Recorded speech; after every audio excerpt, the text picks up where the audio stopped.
शुक्लांबरधरं विष्णुं शशिवर्णं चतुर्भुजं प्रसन्नवदनं ध्यायेत् सर्वविघ्नोपशान्तयेत्। गुरुर्ब्रह्मा गुरुर्विष्णुः गुरुर्देवो महेश्वरः गुरुः साक्षात् परब्रह्म तस्मै श्रीगुरवे नमः।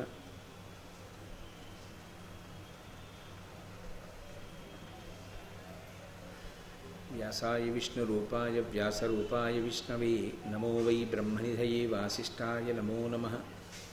कूजन्तं राम रामेति मधुरं मधुराक्षरम् आरुह्य कविताशाखां वन्दे वाल्मीकिकोकिलं। श्रुतिस्मृतिपुराणानाम् आलयं करुणालयं नमामि भगवत्पादशङ्करं लोकशङ्करं। वागर्धाविव सम्पृक्तौ वागर्धप्रतिपत्तये जगतः पितरौ वन्दे पार्वतीपरमेश्वरौ। नारायणं नमस्कृत्य नरं चैव नरोत्तमं देवीं सरस्वतीं व्यासं ततो जयमुदीरयेत्। हरिः ओम। परमेश्वर स्वरूपं सभకి नमस्कार।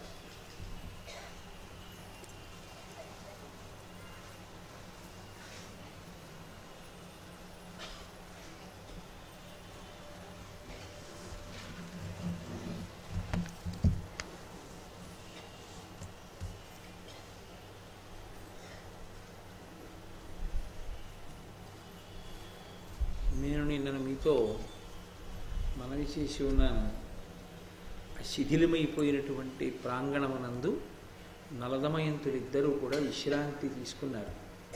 ఆ విశ్రాంతి తీసుకుంటున్న సమయంలో దమయంతీదేవి గాఢ నిద్రకి వశురాలయ్యింది.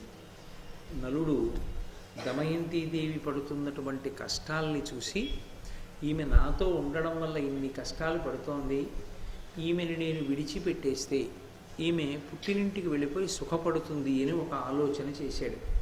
కొంత దూరం వెళ్ళాడు, కానీ భార్య మీద ఉన్నటువంటి అపారమైన ప్రేమ చేత మళ్ళీ వెనక్కి వచ్చి ఆమెను చూసి విడిచిపెట్టి వెళ్ళకూడదు అనుకున్నాడు. మళ్ళీ తను వెళ్ళిపోతే తప్ప ఆమె సుఖపడదు అని ఒక ఆలోచన వచ్చి మళ్ళీ బయలుదేరిపోవడం మొదలుపెట్టాడు. బాలనొక్కర్తూ నిక్కానపాలు చేసి నిష్ఠురుండనై ఈ నెట్లు నేర్తువోవా అనక కలిచేత నాకృష్టుడైన నలుడు విగతకరుణుడై దమయంతి విడిచి చనియే. నేను ఈమెను ఎలా విడిచిపెట్టి అరణ్యంలో వెళ్ళిపోతాను అనేటటువంటి ఆలోచన రానివాడై ఆమెను విడిచిపెట్టి వెళ్ళిపోవడానికే నిర్ణయం చేసుకుని ఆమెని ఆ దారుణమైనటువంటి అరణ్యంలో విడిచిపెట్టి నలుడు వెళ్ళిపోయాడు. ఎందుకని వెళ్ళిపోయాడు అన్న మాటకి నన్నయ్య గారు కారణం చెప్తున్నారు. కలిచేత ఆకృష్టుడైన నలుడు, కలిపురుషుని చేత ఆవహింపబడి ఉన్నాడు కనుక ఆయనకి ఈ పని చెయ్యవచ్చు, ఈ పని చెయ్యకూడదు అన్న విషయంలో యుక్తాయుక్తమైనటువంటి విచక్షణను కోల్పోయాడు. ఏది చెయ్యకూడదో అటువైపుకు మనసు వెళ్ళిపోయింది. ఇది భారతీయ ధర్మము. అది కష్టం కానివ్వండి, సుఖం కానివ్వండి, జీవితం అంతా కష్టాలు పడనివ్వండి, జీవితం అంతా సుఖాలు అనుభవించనివ్వండి, కష్ట సుఖములు రెండూ అనుభవించనివ్వండి. ఒకసారి మూడు ముళ్ళు వేసిన తర్వాత ఇక భార్యని విడిచిపెట్టేయడం అన్నమాట కానీ, ఏ కారణం చేత భర్తని భార్య విడిచిపెట్టడం అనేటటువంటి మాట కానీ అసలు సనాతన ధర్మమునందు లేవు. ఒకసారి మూడు ముళ్ళు వేస్తే ఇంకా అంతే. కడుపున బిడ్డ పుట్టినప్పుడు ఒక అవకరంతో పుట్టాడు అనుకోండి, అవకరంతో పుట్టిన బిడ్డ అని వదిలేస్తారా? అవకరంతో పుట్టిన బిడ్డ అని అతని మీద ఎక్కువ ప్రేమ పెంచుకుంటారా? ఎక్కువ ప్రేమ పెంచుకుంటారు.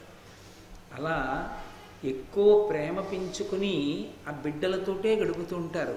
కొన్ని జీవితంలో చూసినప్పుడు చాలా ఆశ్చర్యకరంగా ఉంటాయి. ఉపన్యాసం చెప్పడం ఒక ఎత్తు అయితే కొన్ని విషయాలను చూసినప్పుడు ఆశ్చర్యంగా ఉంటుంది. హైదరాబాద్లో నాకు తెలిసిన తల్లి పేరు ఎందుకు చెప్పాలి, మహాసౌజన్యమూర్తి. ఆమెని నా కూతురుగా భావన చేస్తూ ఉంటాను. నేను నా సొంత కూతురులాగే భావన చేస్తా. ఆ తల్లి కొడుకు మానసికమైనటువంటి పరిణతిని పొందలేదు. తల కొట్టేసుకుంటూ ఉంటాడు, ఎక్కడికి వెళ్ళడు. ఆ భర్త దైవం, అంత గుండెల్లో పెట్టుకు చూసుకుంటాడు. కానీ ఆమె మాత్రం ఆ కొడుకుని విడిచిపెట్టలేక మానసిక పరిణితి లేనటువంటి ఆ కొడుకుని పట్టుకుని అహర్నిశలు ఆవిడికి అదే పని, ఆ కొడుకుని చూసుకోవడం అంతే. ఒక్కొక్కసారి ఫోన్ చేసి నాతో మాట్లాడుతూ ఒక మాట అంటుంటారు, గురువుగారు నా జీవితంలో నాకు ఉపశాంతి మీ ఉపన్యాసాలే అంటుంటారు. నాకు గుండెల్లో కలుక్కుమంటుంది నిజంగా. అబ్బా ఏమి తల్లితనం రా, ఆ పిల్లవాడు అలా ఉన్నాడు కాబట్టి వాడిని విడిచిపెట్టి వెళ్ళలేక ఆమె తన జీవితాన్నంతటినీ ఆ పిల్లవాడి కోసం అని చెప్పి అర్పణ చేసేసింది. వాడిని చూసుకుంటూ ఉండిపోవడమే. ఏమి కడుపున పుట్టిన బిడ్డ అయితే అవకరంతో ఉన్నవాడైతే అంత ప్రేమిస్తామే, భార్య యందు లోపం ఉంటే దాన్ని సర్దుకుని పోయి పసిపిల్ల లాంటిది దాని మనస్తత్వం అంతే అని విశాల హృదయం పురుషుడికి ఉంటే సర్దుకోవడం తేలిక. అలాగే పురుషుని యందు బలహీనత లేకుండా ఉండదు, ఏదో ఉంటుంది. అది నలుడే అంటాడు ఎదర. ఎక్కడో ఏదో బలహీనత లేకుండా పరిపూర్ణమైన వ్యక్తిత్వం ఉండడం ఎలా సాధ్యం అవుతుంది? ఎక్కడో ఒక్కడ ఏదో ఒక బలహీనత, ఏ బలహీనత లేకపోయినా తెల్లవారుధాను ఒక కప్పు కాఫీ తాగకపోతే స్నానం చెయ్యలేని బలహీనత అయినా ఉండొచ్చు తప్ప పరిపూర్ణంగా వ్యక్తి ఉండడం మంచిదే. నేను కాదనను, అలా ఉండరు అని నేను సిద్ధాంతీకరించాను. నేను లేను కాబట్టి అలా ఇతరులు ఉండరు అని చెప్పడం మూర్ఖత్వం. ఎక్కడో ఏదో చిన్న దోషం, పెద్ద పెద్ద దోషాలు ఉండాలని నేను అనను, కానీ చిన్న దోషం ఏదో ఉండొచ్చు. అంత మాత్రం చేత దాన్ని భార్య మాత్రం ఎలా ఎత్తి చూపిస్తుంది? చిన్న దోషం, ఆయనకి ఏదో చిన్న బలహీనత, ఒక కప్పు కాఫీ తాగడం ఏదో ఉంటుంది ఆయనకి. చాదస్తం లేకపోతే లేచిన దగ్గర నుంచి ఎప్పుడు స్నానం చేసేద్దామని తాపత్రయం ఏదో ఉంటుంది. ఏమీ వినడిగా చెప్పింది, స్నానం చేసి వెళ్ళిపోవాలంతే ఆ సంధ్యావందనానికి. ఏదో ఉంటుంది బలహీనత, దాన్ని భార్య అర్థం చేసుకోవాలి, భార్య బలహీనతని భర్త అర్థం చేసుకోవాలి. ప్రపంచంలో బలహీనత అన్నది లేని వాళ్ళు ఎవరు ఉంటారు?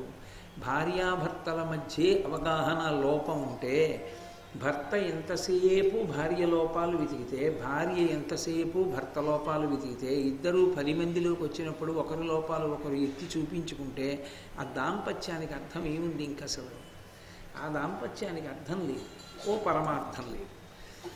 కాబట్టి అసలు భార్యని విడిచిపెట్టడం అనేటటువంటి సమస్య శాస్త్రంలో లేదు. ఆమెకి సమస్త సుఖస్థానము భర్తయే, ఆయనకు శాంతి స్థానము భార్యయే. ఆ మాటల్ని సభాముఖంగా బాగా వ్యాఖ్యానించి చెప్పడం కష్టం, కానీ మీరందరూ పరిణితి కలిగిన వారు, మీకు మీరుగా ఆలోచించి చూడండి. నేను అన్న మాటల్ని, భార్యకు భర్త సుఖస్థానం, భర్తకి భార్య విశ్రాంతి స్థానం. ఆమె ఎంత చదువుకోనివ్వండి, ఎంత పెద్ద ఉద్యోగం చేస్తుండనివ్వండి, ఎంత ఐశ్వర్యవంతురాలు కానివ్వండి, భర్త వలన సుఖం లేనప్పుడు, ఆయన గౌరవించినప్పుడు, ఆయన తృణీకరించినప్పుడు, ఆయన ఆమెని ఆ స్థానంలో కూర్చోబెట్టి సంతోషపెట్టనప్పుడు, ఆమెని దూరంగా ఉంచి ఆ స్థానంలో ఆమె పరిపూర్ణమైన ఆనందాన్ని పొందనప్పుడు ఎన్ని సుఖాలు ఉన్నా ఆమెకి సుఖం ఉంటుందా? ఉండదు. ఇన్ని లేకపోయినా ఆయన గుండెల్లో నాకు స్థానం ఉంది అంటే చాలా ఆవిడ పొంగిపోతుంది. అదే భర్త ఎక్కడ ఎన్ని చోట్ల విశ్రాంతి తీసుకొనివ్వండి, అది విశ్రాంతి కాదు. భార్య ప్రియమార పలకరించిన పలుకు, ఆమె సేద తీర్చినటువంటి సేద తీర్చడం, ఆమె చేత్తో ప్రేమగా పెట్టిన అన్నం, అవి పురుషుణ్ణి సేద తీరుస్తాయి, విశ్రాంతినిస్తాయి. అవి పురుషుడికి ఆరోగ్యకారకమవుతాయి. కాబట్టి అవి రెండు పరమ పవిత్రమైనటువంటి స్థానములు. ఆ స్థానముల యొక్క విలువ తెలుసుకుంటే దాంపత్యంలో ప్రతి చిన్న విషయానికి భీష్మించి దుఃఖ కారణాలు చేసుకోరు జీవితాన్ని. ఎందుకంటే తను ఉన్న స్థానం యొక్క బలం అటువంటిది అన్నప్పుడు ఆ స్థానం యొక్క గౌరవాన్ని నిలబెట్టడానికే సర్వకాలముల యందు ప్రయత్నం చేస్తారు. కాబట్టి ఆ పిల్లల యొక్క మనస్సుల్లో అక్రమమైనటువంటి భావాలు ఏవైనా ప్రవేశించి వాళ్ళు తమ వైవాహిక జీవితాల్ని పాడు చేసుకుంటున్నారు అంటే అది వాళ్ళ తప్పు కాదు. చాలా చోట్ల దోషం అంతా ఎక్కడ ఉంటుందంటే వాళ్ళకి తగిన సంస్కృతిని సంస్కారాన్ని అందించకపోవడంలో ఉంటుంది. అందరూ మహాభారతం చదువుకుంటారా? అందరూ మహాభారతం చదువుకోరు. అందరూ మహాభారతం చదువుకున్న ఒక్క పద్యాన్ని ఆధారం చేసుకుని అనేక కావ్యాలలో ఉన్న విషయాల్ని సంకలనం చేసుకుని సమీకరించి మనసులో ఆలోచించుకుని ఆ వ్యవస్థ యొక్క పవిత్రతని అర్థం చేసుకునేటటువంటి ప్రయత్నం చెయ్యడంలో కృతకృత్యులు కాగలరా? కాలేరు. కానీ దాన్ని అందించవలసినటువంటి అవసరం మాత్రం సమాజంలో దాన్ని చదువుకున్నటువంటి వాళ్ళ మీద ఉంటుంది. అది అందించడంలో పొరపాటు జరిగితే, అది అందించడంలో ఇబ్బందులు వస్తే దాని వలన సమాజంలో సమస్యలు తలెత్తుతాయి. అటువంటి సమస్య తల ఎత్తకూడదు అంటే తప్పకుండా సంస్కృతి ఎందు ఉంచుకోగలగాలి. ఎందుకని అంటే మీరు ఒక్కటి బాగా జ్ఞాపకం పెట్టుకోవలసినటువంటి విషయం ఒకటి ఉంటుంది. వైవాహిక జీవితము కానీ వివాహము కానీ తన యొక్క వ్యక్తిగత సమస్య కాదు. అది వాడు ఒక్కడితో పోదు. వాడి భార్యని విడిచిపెడితే పిల్లల సంగతి ఏమిటి, అత్తమామల సంగతి ఏమిటి, తల్లిదండ్రుల సంగతి ఏమిటి? వాళ్ళు మనుష్యులు కారా? వాళ్ళ మనసులు కలుక్కుమంటుండవా కన్న పాపానికి? ఖచ్చితంగా అంటూ ఉంటాయి. అది మరిచిపోవడం అనేటటువంటిది సాధ్యమయ్యే విషయం కానే కాదు. అలా మరిచిపోతే వాళ్ళు తల్లిదండ్రులు కాదు. కాబట్టి కలుక్కుమంటూనే ఉంటుంది. అది ఎలా నీ వ్యక్తిగతమైంది? చాలామంది ఇవాళ తెలియక ఒక మాట అంటుంటారు, నా వైవాహిక జీవితం నా ఇష్టం అంటుంటారు. కాదు, అది నీ ఇష్టం కాదు. సమాజం అంతా కూడా దాన్ని ఆదర్శంగా తీసుకుంటుంది. సమాజం దాని చేత ప్రభావితం అవుతుంది. ఆయన ఎందుకు అలా ఉంటుంటాడు భార్యను వదిలి అని 10 మంది ప్రశ్న చేస్తారు, పిల్లలు పరిశీలిస్తారు. ఈ కారణాలు సంస్కృతి విచ్ఛిన్నానికి దారితీస్తాయి. కాబట్టి అసలు తగినంత పరిణతి లేకుండా, అసలు వైవాహిక వ్యవస్థ గురించి సక్రమమైన ఆలోచన లేకుండా వివాహం చేసుకోవడం కూడా ఒక రకంగా పొరపాటే. దాని గురించి సక్రమమైన అవగాహన ఏర్పడిన తర్వాత వివాహం చేసుకోవడం సమాజానికి వ్యక్తికి కూడా శ్రేయోదాయకం. అందుకే నన్నయ్య గారు ఎంత జాగ్రత్తగా పద్యరచన చేశారో చూడండి. నలుడి స్వభావం అది కాదు. ఇప్పుడు ఈ తర్వాత ఇప్పటి వరకు దమయంతీదేవి కష్టాలు పడినా మీరు నేను తీర్పు చెప్పడానికి బయలుదేరాం. ఎందుకని అంటే భర్తగారు ఓడిపోయినప్పుడు కూడా యథార్థానికి కారణం కలిపురుషుడే, లేకపోతే ఆయన అంత దూరం వెళ్ళడు. దాన్ని కలిపురుషుడు ప్రవేశించడం వల్ల నలుడు ఇలా చేశాడన్నంత వరకు దమయంతీదేవి గమనించకపోయినా తన భర్త కష్టంలోకి వెళ్ళాడు కాబట్టి తను ఇప్పుడు ఎక్కువగా ఆయన్ని ఆదుకోవాలనేటటువంటి ఆలోచనలోకి వెళ్ళింది. అయినప్పుడు నలుడు తప్ప దమయంతి తప్ప అన్న విషయంలో తీర్పు చెప్పడానికి మనం ఎవరం? మనం చెప్పం. కానీ భర్త విడిచిపెట్టగానే కరుణరసం ఎక్కువైపోతుంది. ఆమె ఎందు ఒక సానుభూతి బయలుదేరుతుంది. నలుడిలా చెయ్యొచ్చా అని తీర్పు చెప్పే ప్రయత్నం చేస్తాం. అందుకే తీర్పు చెప్పవలసిన దాంపత్యం అది కాదు. కానీ కలిపురుషుని యొక్క ప్రకోపం ఎంత దూరం ఉంటుందో చూపిస్తున్నారు నన్నయ్య గారు. ద్వాపర యుగంలో జరిగిన కథలోనే ఇంకా రావలసినటువంటి కలియుగానికి సంబంధించిన కలిపురుషుని యొక్క అంశ ప్రవేశించినంత కారణం చేత పరమధార్మికుడైన నలుడు అలా ప్రవర్తిస్తే కలియుగంలో కలిపురుషుని యొక్క ఉద్ధతి చేత సమాజంలో ఎంత భయంకరమైనటువంటి అవ్యవస్థ ఏర్పడడానికి అవకాశాలు ఉంటాయో మీరు ఆలోచన చెయ్యండి. దానికి విరుగుడు ఎక్కడుంటుంది? దానికి విరుగుడు ప్రబోధంలోనే ఉంటుంది. 10 మందికి మంచి మాటలు చెప్పడంలోనే ఉంటుంది. కాబట్టి ఆయన దమయంతీదేవిని విడిచిపెట్టి వెళ్ళిపోయాడు. ఆయన సరే వెళ్ళిపోయాడు. ఆయన ఎక్కడికి వెళ్ళిపోయాడు అన్నది వదిలిపెట్టాడు. అరణ్యంలో నడిచి వెళ్ళిపోతున్నాడు ఆయన. దమయంతి ఎప్పుడో తెలివి వచ్చింది ఆవిడికి. అది తెల్లవారుసామో బ్రహ్మముహూర్తమో ఆవిడికి తెలివి వచ్చింది. భర్త కనపడలేదు. ఆమె ముందు ఏ కారణానికో ఎటో వెళ్ళి ఉంటాడు, దుకురుండి ఉండొచ్చు. ఎంతకీ కనపడలేదు. ఘోరారణ్యం ఒక్కతే. ఆమె పెద్ద పెట్టుని ఏడిచి ఇప్పటి వరకు ఆవిడ ఏడవలేదు. ఐశ్వర్యం పోతే ఆవిడ ఏడవలేదు. ఆఖరికి తను కట్టుకున్న చీరలో సగం చింపి భర్తకి ఇవ్వవలసి వచ్చినా ఆవిడ ఏడవలేదు. ఇది భారతీయ సంస్కృతి. ఆమె ఎప్పుడు ఏడిచిందంటే భర్త కనపడకుండా పోతే ఏడిచి ఆవిడంది, నేను ఎందుకు ఏడుస్తున్నానో తెలుసా? నువ్వు వివాహ సమయంలో ఒక ప్రతిజ్ఞ చేసావు, నిన్ను వీడను అన్నావు. నిన్ను వీడను అని ప్రతిజ్ఞ చేసి వివాహం చేసుకున్నవాడివి నన్ను విడిచిపెట్టావు, ఎక్కడికో వెళ్ళిపోయావు. ఇప్పుడు నీకు అసత్య దోషం వచ్చింది. ఇప్పుడు ఆవిడ ఏడుస్తున్నది కూడా ఎందుకు ఏడుస్తోందంటే తనకి కష్టం వచ్చిందని ఏడవట్లేదు, తన భర్తకి అసత్య దోషం వచ్చిందని ఏడుస్తోంది. ఈ కష్టాన్ని తట్టుకునేటట్టుగా నేను నిన్ను సేద తీర్చలేకపోయానా? లేకపోతే నేను ఎందుకు బరువయ్యాను నీకు? ఈమె ఉంటే కష్టమన్న భావన ఎందుకు వచ్చింది? ఎందుకు వదిలి వెళ్ళిపోయావు అంటే ఇప్పుడు వివాహ సమయమునందు నువ్వు చేసిన ప్రతిజ్ఞ ఏమైపోయింది? పైగా నేను ఒంటరిదాన్ని, ఒక్కదాన్ని, విశేషించి 4 రోజులుగా అన్నం తినలేదు, చాలా బలహీనంగా ఉన్నాను.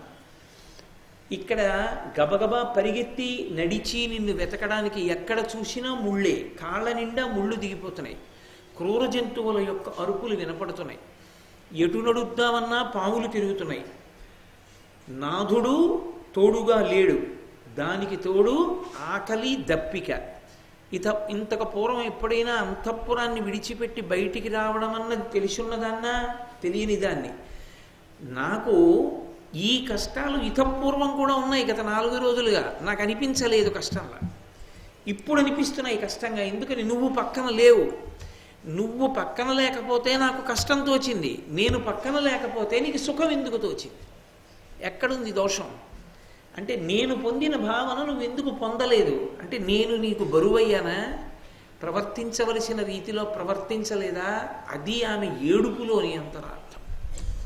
అంటే పాతివ్రత్యము అన్న మాటకి భారతీయ తత్వమునందు అంత వైభవాన్ని తీసుకొచ్చి కట్టబెట్టారు. మీకు పాతివ్రత్యము పాతివ్రత్య వైభవము అన్నమాట భారతదేశం వినా ఇంకా ఏ దేశంలోనూ వినపడదు. అసలు ఆ మాట వాళ్ళకి లేదు. పాతివ్రత్యం అన్న మాట లేదు. పాతివ్రత్యం అన్న మాట ఉంటే 3 రోజులకి ఒకడిని చేసుకుని 4వ రోజుని విడిచిపెట్టేసి భోగించినా అదేవి తప్పులేని విషయంగా ఉండడం అనేటటువంటిది ఉండదు. తప్పుగా పరిగణింపబడుతుంది. అంత గొప్పగా అంటే దీన్ని బట్టి ఏమర్థం అవుతోంది? మీరు నన్ను విశాల హృదయంతో అర్థం చేసుకోగలిగితే నేను పరమశాస్త్రీయమైనటువంటి విషయం ఒకదాన్ని ప్రతిపాదన చేస్తాను. పూజ పురుషుడికి ఉందేమో కానీ స్త్రీకి లేదు. స్త్రీకి పూజ లేదు. స్త్రీకి పూజ ఏమిటి? భర్తని అనుగమించడం ఒక్కటే. నేను మీతో ఒక మాట మనవి చేశాను. భర్తని అనుగమించడం అంటే భర్త చెడ్డవాడైతే అప్పుడు కూడా అనుగమించాలా? అంటే నేను మీతో ఒక మాట చెప్పా ధర్మం గురించి చెప్తూ. ధర్మం మన వైపు నుంచి ఉంటుంది కానీ ధర్మం అవతల వాళ్ళు ఎలా ఉన్నారన్న దాన్ని బట్టి ఉండదు.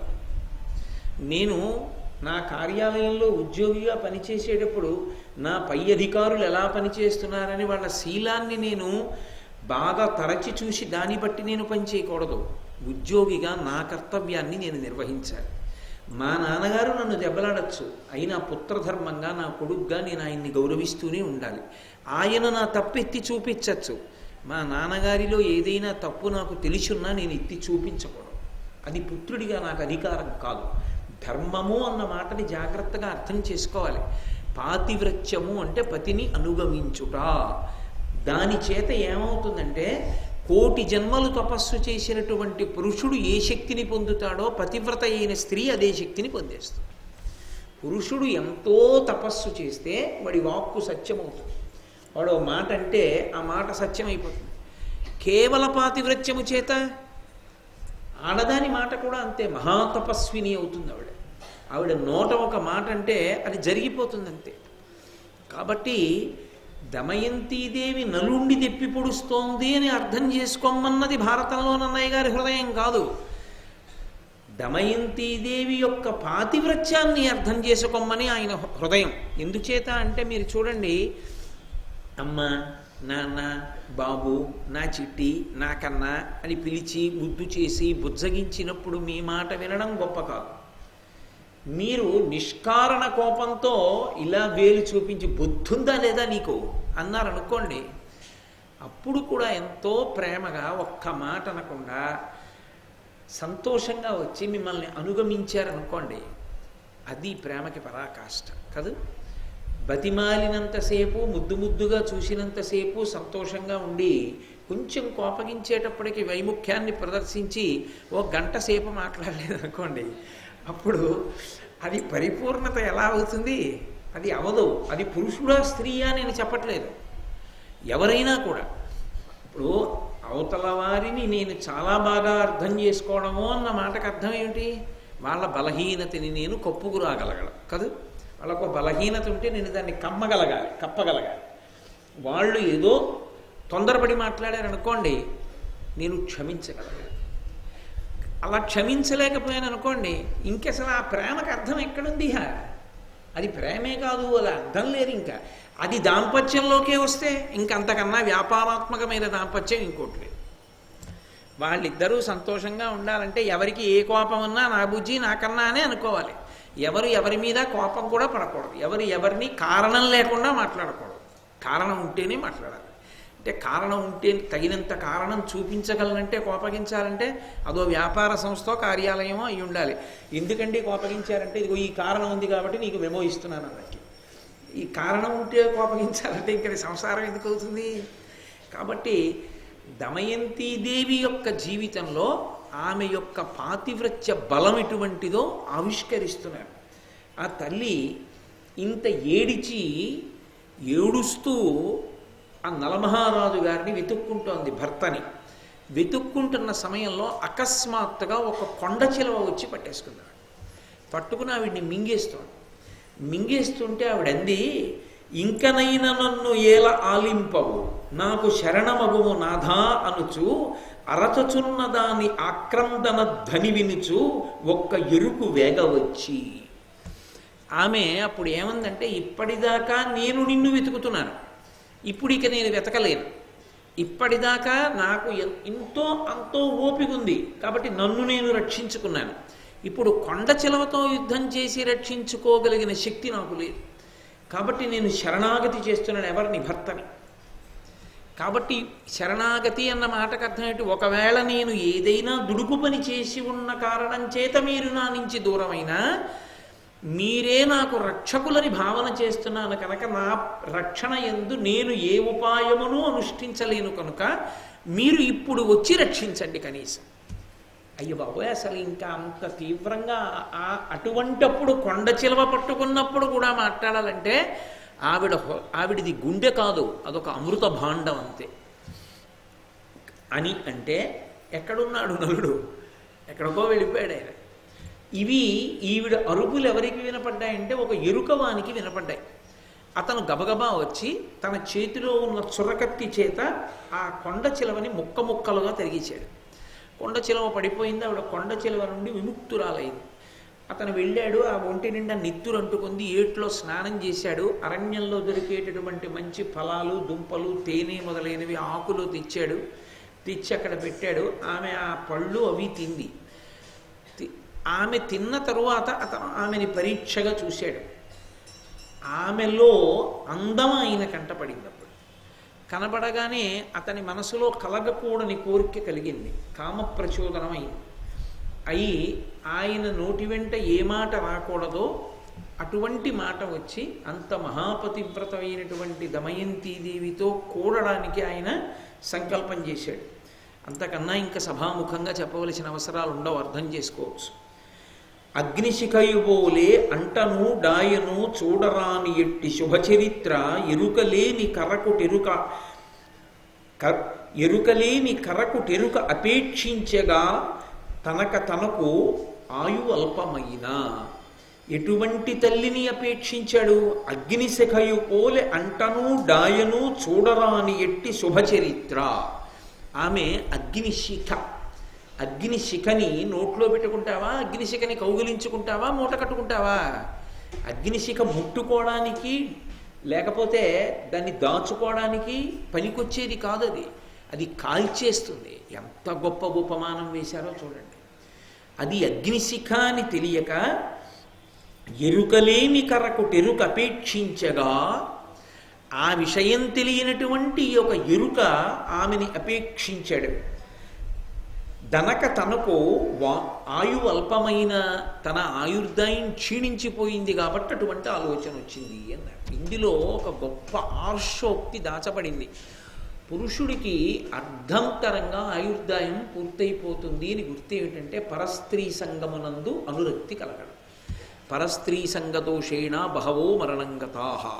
పురుషుడి ఆయుర్దాయం అకస్మాత్తుగా క్షీణించి అర్ధాంతర మరణాన్ని ఎందుకు పొందుతాడు అంటే, అకాల మృత్యువుని ఎందుచేత పొందుతాడు అంటే పరాయి స్త్రీని కోరినటువంటి కారణం చేత. పరమ దారుణాతి దారుణమైనటువంటి విషయం ఏదైనా ఉంటే అదొక్కటే. కాబట్టి అసలు దాని జోలికి వెళ్ళడానికి వీల్లేదు. అటువంటి లక్షణం మహాపతివ్రత యందు ఎరుకకు పుట్టింది. వాడు ఎరుకలేనివాడు కావచ్చు, కానీ అందుకే అగ్నిశిఖ అని వేశారు. పసిపిల్లాడండి పాపం, వాడికి తెలియదండి. అది అగ్నిశిఖ, దాన్ని ముట్టుకుంటే కాల్చేయడమేనా, తప్పు కదా అంటే అగ్ని ధర్మం, అది కాల్చేస్తుంది అంతే. అగ్నికి నా పర భేదాలు ఉండవు, అది దాని ధర్మం. అగ్నికి కాల్చడం ఎలా ధర్మమో మహాపతివ్రత అయిన స్త్రీ వంక చూడకూడని చూపు చూస్తే కాల్చేయడం ఆమె యొక్క పాతివ్రత్య ధర్మం. భర్త పట్ల ఎంతటి వెన్నముద్దో పరపురుషుడు చూడకూడని చూపు చూస్తే తన కన్ను ఎరిపెక్కి కాల్చేయడం ఆమెకి అంత స్వాభావికమైనటువంటి ధర్మం. అందుకే ఆమె కన్ను నల్లగానే ఉండాలి అంటే నువ్వు ఆమె యందు కామాక్షిని దర్శనం చేయడం పురుషుడికి అభ్యున్నతి హేతు. పరదేవతా దర్శనం చేయడం ఆయన మరింత వృద్ధిలోకి వస్తాడు, అది ఆయుక్కారకం అవుతుంది. కాబట్టి ఇప్పుడు ఆ తల్లి ఆ ఎరుక యొక్క హృదయాన్ని గమనించినదై నీవు మరణించదవుగాక అంతే. ఉత్తర క్షణంలో అతను మరణించాడు. అంటే ఇప్పుడు మీరు ఒక విషయాన్ని గమనించాలి, ఈ మాట కొండచిలవని అనలేదు ఆవిడ, ఒక ఎరుకనే అంది కదా. అంటే ఎరుక చచ్చిపోయాడు కదా, ఈ కొండచిలవని అనకూడదు ఏంటి? ఓ కొండచిలవా నువ్వు మరణించదవుగాక అంటే కొండచిలవ చచ్చిపోదా? కొండచిలవని చంపడానికి పనికిరాని పాతివ్రత్యం ఎరుకని చంపడానికి పనికొచ్చిందా? అంటే ఒకవేళ శరీరం చచ్చిపోవలసి వస్తే, ప్రాణం పోవలసి వస్తే ఆవిడ పాతివ్రత్యాన్ని అడ్డు పెట్టదు, వదిలేస్తుంది. ప్రాణంతో ఉండి శీలాన్ని కోల్పోవలసి వస్తే పాతివ్రత్యాన్ని అడ్డు పెట్టదు. అంటే దేనికన్నా ఏది గొప్పది ఆవిడికి? ప్రాణం కన్నా శీలం గొప్పది. ఇది భారతీయ స్త్రీ యొక్క తత్వం. ఇది వెంటనే పక్క పద్యాల్లో నిరూపణం చేస్తున్నారు నన్నయ్య గారు. అది తెలిసున్న నాడు అసలు స్త్రీని ఎంత గౌరవించిన దేశమో, స్త్రీకి ఎంత పట్టం కట్టిన దేశమో, మహాకవులు ఎంత గొప్ప రచనలు చేశారో అర్థమవుతుంది. అంతేకాని అర్థం పర్థం లేని విషయాలన్నీ తీసుకొచ్చి వేదికలెక్కి వాళ్ళకే సరిగ్గా తెలియని విషయాల గురించి మాట్లాడడం, అక్కర్లేని విషయాలు స్త్రీలలో రెచ్చగొట్టడం అర్ధపాండిత్యం ఉన్న వాళ్ళు చేసే లక్షణం. కాబట్టి ఆమె బయలుదేరి నడిచి వెడుతోంది నలమహారాజు గారిని వెతుక్కుంటూ. వెడుతూ ఉండగా నన్నయ్య గారు ఒక మాట అన్నారు, అబ్బోయి అసలు నిజంగా అది చదవవలసిందే తప్ప, అనుభవించవలసిందే తప్ప, ప్రవచనం ఏదో కొన్ని పద్యాలు చెప్పగలను కానీ అన్ని పద్యాలు నేను ఎక్కడ చెప్తూ కూర్చోగలను. వారిభక్షులు, పర్ణభక్షులు, వాయుభక్షులు, శాఖ నివారభక్షులు, వృక్షమూల నివాసయుక్తులునై తపం బారచేయు మహామునీంద్రుల ఆశ్రమం బెడగాంచే అంభోరుహాక్షి పురాసమార్జిత పుణ్యకర్మ ఫలంబునన్. ఆమెకి ఒక మునిపల్లె కనపడింది. ఆ మునిపల్లె ఆమెకే కనపడుతుంది తప్ప ఎవరికీ కనపడదు. అది నన్నయ్య గారి హృదయం. అదేంటి, అక్కడ మునిపల్లె ఉంటే అందరికీ కనపడుతుంది, ఒక్క దమయంతికే ఎందుకు కనపడుతుంది అంటే వాళ్ళు దమయంతికే కనపడాలని వచ్చిన వాళ్ళు తప్ప అన్యులకు కనపడాలని వచ్చిన వాళ్ళు కాదు. వాళ్ళు ఎవరికి కనపడాలనుకుంటారో వాళ్ళకే కనపడగలరు. అంతటి మహాతేజస్సులైన మునులు వాళ్ళు. అంతటి మహాతేజస్సులని ఎలా చెప్పగలవు? వాళ్ళ నియమపాలనాన్ని బట్టి. వాళ్ళు వారిభక్షులు, పర్ణభక్షులు, కొంతమంది కేవలం నీళ్లు మాత్రమే తాగి ఎప్పుడూ తపస్సు చేస్తుంటారు.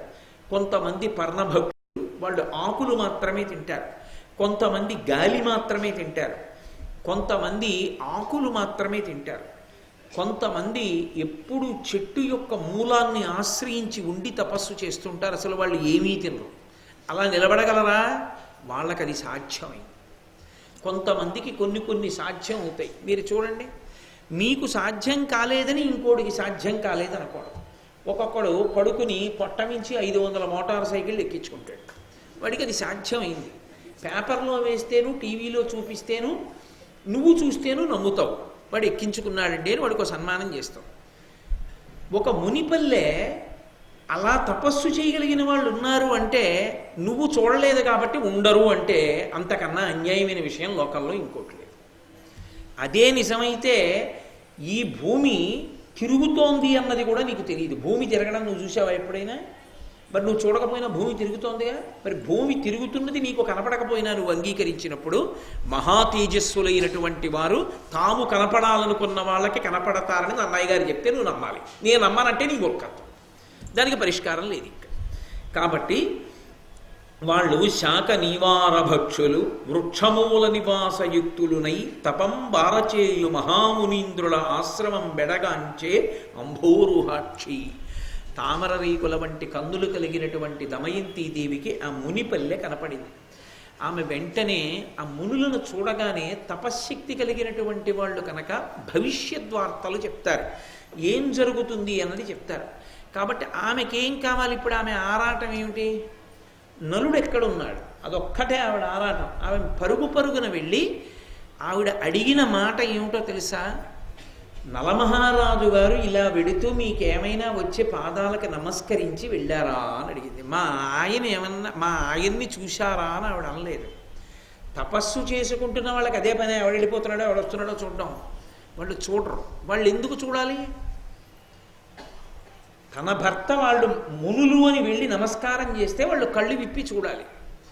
తన భర్త అలా వెళ్ళడు, ఎటో వెళ్ళిపో ఉంటాడు అని ఆవిడ అనలేదు. మునులు కనపడితే నా భర్త నమస్కరిస్తాడు వెళ్ళి అంటే, ఆమె ప్రశ్న అడగడంలో కూడా తన భర్త పట్ల ఎంత సమున్నత భావన కలిగిన తల్లో చూడండి.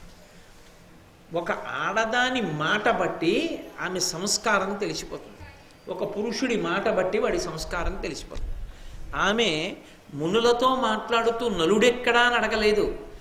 నలుడు ఇలా వెడుతూ వచ్చి మీకు నమస్కరించి వెళ్ళాడా, ఎటుగా వెళ్ళాడు మీరు చూస్తే చెప్పండి అని అడిగింది.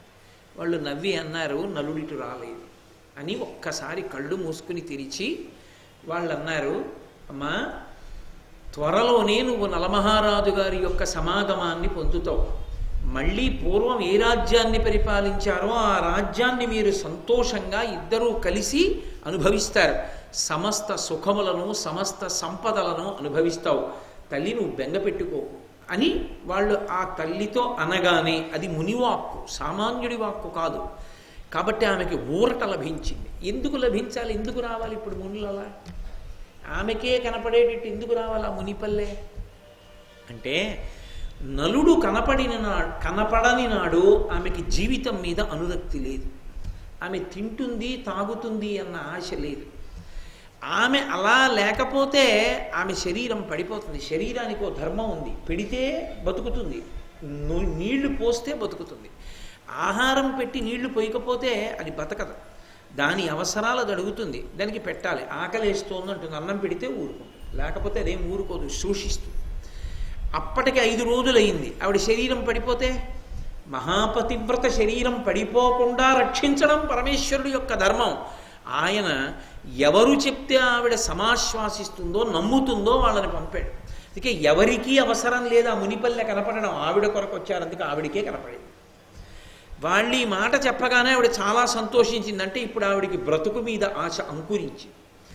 నలుడు కనపడతాడు, నలుడితో కలిసి తాను సామ్రాజ్య సుఖాలు అనుభవిస్తుంది. కాబట్టి పిల్లలతో కలిసి సంతోషంగా ఉంటారు. ఇప్పుడు ఆమె శరీరాన్ని ఉపేక్షిస్తుందా? నిలబెట్టుకుంటుంది, అన్నం తింటుంది, నీళ్లు తాగుతుంది, బతుకుతుంది, ఉంటుంది. దేనికోసం? నలుడి కోసం. ఆమెకి జీవితం మీద ఆ ఆశ కల్పించాలి. ఎవరు ఎంతకాలం బతిమాలి పెడతారు? ఇది మనుష్యుని జీవితానికి ఉండేటటువంటి లక్షణం. ఏదో ఒక ఆశ ఉందనుకోండి, మనిషి తింటాడు, తాగుతాడు, బతుకుతాడు. ఏ ఆశ లేదనుకోండి, అన్ని తలుపులు మూసుకుపోయాయి అనుకోండి, చచ్చిపోతామంటే బెంగెందుకు? ఇక శరీరం మీద మాత్రం ఎందుకు ఉంటుంది వ్యామోహం? ఉండదు. ఏమో అప్పుడు కూడా మూర్ఖత్వంతో శరీరం మీద వ్యామోహం ఉంటుందేమో, మరి చెప్పడం కష్టం అనుకోండి. కాబట్టి ఆమెకి ఈ మాట చెప్పి దమయంతీదేవికి నలమహారాజు గారితో తిరిగి కలుస్తాననేటటువంటి విశ్వాసము కలగగానే ఆ మునిపల్లె అదృశ్యమైపోయింది. లేదక్కడ మునిపల్లె. ఆమె వెళ్ళిపోయిన తర్వాత అదృశ్యం అవ్వచ్చుగా, ఆవిడ ఎదురుగుండానే అదృశ్యం అవ్వడం ఎందుకు అంటే, వాళ్ళు ఎప్పటి నుంచో ఇక్కడ తపస్సు చేసుకుంటున్నారు, ఏదో ఆడది అడిగింది, ఓ మంచి మాట చెప్పారు, కానీ ఏమో నిజమో అబద్ధమో అన్న అనుమానం ఆవిడికి రాకుండా ఉండాలంటే అది అదృశ్యం అయిపోయింది అనుకోండి. నాకే కనపడి అదృశ్యం అయిపోయిందంటే అంతటి మహిమాన్వితులు వాళ్ళు ఎందుకు అబద్ధం చెప్తారన్న ధృతి ఆవిడికి కలుగుతుంది. అందుకు ఆవిడికే కనపడింది, ఆవిడికి కనపడి చెప్పగానే అదృశ్యమైంది. అది నన్నయ్య గారి హృదయం. అంటే నలుణ్ణి రక్షించడానికి ఈ మునులు రాలేదు, ఈ మునిపల్లె రాలేదు. దమయంతిని రక్షించడానికి మాత్రం ముని పల్లె పల్లె వచ్చింది. అంటే భగవత్ కటాక్షం ముందు పాతివ్రత్యం ఉన్నటువంటి స్త్రీని రక్షించడం మీద ఉన్నదా, ఇంకొక దాని మీద ఉన్నదా? అంటే పాతివ్రత్యంతో ఉన్న స్త్రీ పడిపోవడాన్ని పరమేశ్వరుడు అంగీకరించడు. అది చాలా చాలా విశిష్టమైనటువంటి విశేషం. అందుకే భగవంతుడు ఆ మునిపల్లె ఆమెకి మాత్రమే కనపడేటట్టుగా సంకల్పం చేసి ఆ మునులు చెప్పినటువంటి మాటల వలన ఆమె దృఢ విశ్వాసమును పొందేటట్టుగా మళ్ళీ మునిపల్లె అంతర్ధానమైంది. ఆమె ముందుకు నడిచి వెడుతోంది. ఆమెకి ఒక సార్ధము కనపడింది. సార్ధము అంటే వణిజుల గుంపు. ఈ వర్తకులు వ్యాపారం చేసేవాళ్ళు ఒక గ్రామం నుంచి ఒక గ్రామానికి వెడుతుంటారు. పూర్వం అరణ్య మార్గంలో వెడుతూ ఉండేవారు. ఒకరు వెడితే దోచుకుంటారని చాలామంది కలిసి నడిచి వెడుతూ ఉండేవారు. ఆమె వాళ్ళని చూసి ఎవరో మనుష్యులు కనపడ్డారు. ఇప్పుడు ఆవిడికి బ్రతుకు మీద ఆశ కలిగింది. నలుడు కనపడతాడు కాబట్టి దగ్గరలో ఏదైనా ఊరుందేమో ఆ ఊరు వెళ్ళి ఎక్కడైనా తలదాచుకుందామని, ఇప్పటి వరకు ఏ ఊరు వెడదామని నలుడు అడిగితే అక్కర్లేదండి. ఇప్పుడు తను ఊరు వెళ్ళాలనుకుంటాడు. ఎందుకని? తన తల దాచుకోవడానికి, తను బ్రతికి ఉండడానికి. ఎందుకు? నలుడు వస్తాడని మునులు చెప్పారు కాబట్టి. ఇది మునివాక్యానికి అర్థం. కాబట్టి ఇప్పుడు ఆవిడ ఆ వణిజుల దగ్గరికి వెళ్ళింది, ఆ వర్తకుల దగ్గరికి వెళితే అందులో కొంతమంది పారిపోయారు ఆవిడని చూసి. వాళ్ళు అనుకున్నారు దయ్యం వస్తోందిరో అనుకున్నారు. అంటే ఇక వర్ణించక్కర్లేదు దాన్ని. దమయంతి ఎలా ఉండి ఉంటుందో మీరు ఊహించవచ్చు. ఆవిడ్ని చూడగానే దయ్యమని పారిపోయారు చాలామంది. అంటే ఆవిడ అసలు ఎంత దారుణమైన స్థితిని పొందేసిందో. ఆ సగం చీర కట్టుకుని మట్టి కొట్టేసి జుత్తు రేగిపోయి ఏడిచి ఏడిచి అన్నం లేక నీళ్లు లేక చూసేటప్పటికి దయ్యం వస్తోందేమోనని అరణ్యంలో భయపడి జనులు పారిపోయేటట్టుగా ఉంది. కొంతమంది పరీక్షగా చూశారు. చూసి ఆ తల్లి ఆ సార్థంలో ఉన్నటువంటి ఆ వర్తకం చేసే వాళ్ళతో కలిసి దగ్గర ఉన్న ఊరు వెళ్ళాలి అని కొంతమంది ఆవిడ్ని పరీక్షగా చూశారు. ఆ పరీక్షగా చూసిన వారికి ఆమెలో లక్ష్మీదేవి కనపడింది. అంటే వాళ్ళు ఆ పైకి కనపడుతున్నటువంటి ఆకారము వెనక ఉన్నటువంటి జ్యుతిని చూశారు, కాంతిని చూశారు. చూసి ఈమె సామాన్యురాలు కాదురా, ఈమె మారువేషంలో వస్తున్న లక్ష్మి అని ఆమెకి నమస్కరించారు. ఆవిడ వెళ్ళి అడిగింది, అయ్యా మీరందరూ ఎక్కడికి వెడుతున్నారో నాకు చెప్పవలసింది అని అడిగింది. అయితే వాళ్ళు అన్నారు, చేది ప్రభు ఉన్నాడు, ఆయన పేరు సుబాహు, ఆయన రాజధాని దగ్గరలో ఉంది, మేమందరం వర్తకం కోసమని అదిగో ఆ రాజధాని నగరానికి వెళ్తున్నాం అంది. అంటే ఆమె సంతోషించింది, నేను కూడా మీతో వస్తాను, నాకు కొంచెం దారి చూపిస్తారా, నేను కూడా పట్టణం చేరుతాను అని. తప్పకుండా మాతో రా అన్నారు. వాళ్ళందరికీ చీకటి పడే వేళటికి మంచి దాహం వేసింది. పగలంతా ఎండలో తిరిగారు. దాహం వేసి వాళ్ళ చెరువు దగ్గరికి వెళ్ళి ఏదో స్నానాలు చేసి కాసి నీళ్లు తాగి తెచ్చుకున్నవి తిని బడలిపోయారు. ఒరే చెరువు కదా, మళ్ళీ దాహం వేస్తే కాసి నీళ్లు దొరుకుతాయి, ఇక్కడ పడుకుందాం ఈ చెరువు గట్టున మనం అని ఆ వచ్చినటువంటి ఆ వ్యాపారస్తుల యొక్క గుంపంతా చెరువు గట్టు మీద అన్ని వైపులా పడుకుని నిద్రపోతున్నారు. నిద్రపోతుండగా ఒక పెద్ద ఏనుగుల గుంపు ఒకటి నీళ్లు తాగడానికి బయలుదేరి చెరువు గట్టుకు వచ్చింది. అది ఈ మనుష్యులందరినీ చూడగానే వెర్రెక్కిపోయి అది నిద్రలో ఉన్న వాళ్ళని నిద్రలోనే తొక్కి తొండం పెట్టి విసిరి చంపేసి ఆ మనుష్యులందరినీ, అందులో అరిచి జీవితార్థులై పరిగెడుతున్న వాళ్ళని కూడా పట్టుకుని మరీ చంపేసాయి. అందులో తన ప్రమేయం లేకుండా తనని చంపేసినా పర్వాలేదని నిలబడిపోయిన దమయంతీదేవి జోలికి ఒక్క ఏనుగు రాలేదు, ఆమె బ్రతికిపోయింది. ఆవిడంది, జీవితార్థులైన జీవుల సుఖసుప్తులైన వారి చంపే అరవ మరణకాంక్షనున్న మగువ చంపకనను మరచే విధికరంబు మందబుద్ధి అంది. ఏం ఆశ్చర్యం! జీవితార్థులై మేం బ్రతికుండాలి, వ్యాపారం చేయాలి, ఏదో భార్యాబిడ్డల్ని పోషించుకోవాలని కోరుకుని పగలంతా నడిచి అలిసిపోయి రాత్రివేళ ఒక చెరువు గట్టున పడుకుని నీటి మీదించి వస్తున్నటువంటి చల్లని గాలి చేత సంతోషంగా గాఢ నిద్రలో ఉన్నటువంటి వారందరినీ కూడా ఏనుగుల గుంపులో ఉన్న ఏనుగులు వచ్చి తొక్కి చంపేశాయి. చచ్చిపోయినా పర్వాలేదనుకుంటున్నటువంటి నన్ను విడిచిపెట్టే ఏమనాలి బ్రహ్మగారి బుద్ధిని? బతికుందామనుకున్న వాళ్ళని చంపించాడా? చచ్చిపోయినా పర్వాలేదనుకున్న నన్ను బ్రతికించాడా? ఏమనుకోవాలి? అందుకే లోకంలో ఒక సామెత ఉంది, అంటే అది దమయంతీదేవికి వర్తించదు సుమండి. లోకంలో ఒక మాట అంటుంటారు, పాపి చిరాయు సుకృతి గతాయు అంటుంటారు. అది విని కొంతమంది పుణ్యం చేయడానికి భయపడుతూ ఉంటారు. పాపం చేస్తే చాలా కాలం బ్రతుకుతారు, పుణ్యం చేస్తే తొందరగా వెళ్ళిపోతారు. అంటే వెళ్ళిపోతాం కదండి, ఎందుకు పుణ్యం లేనిపోని కూడా కొంత పాపం కూడా ప్రయత్నపూర్వకంగా చేస్తే పోదా అనుకుంటుంటారు. అది కాదు దాని ఉద్దేశం. పాపీ చిరాయుహు అన్న మాటకు అర్థం ఏంటంటే, ఈ శరీరాన్ని పరమేశ్వరుడు ఎందుకు ఉంచుతాడంటే పాపముల ఫలితాన్ని అనుభవింపజేయడానికి. అన్ని రకాల కష్టాలు పెట్టి ఇది బాధపడుతుంటే దాని వలన వాడు చేసుకున్న పాపాలు పోయేట్టు చేయడానికి దీన్ని ఉంచుతాడు.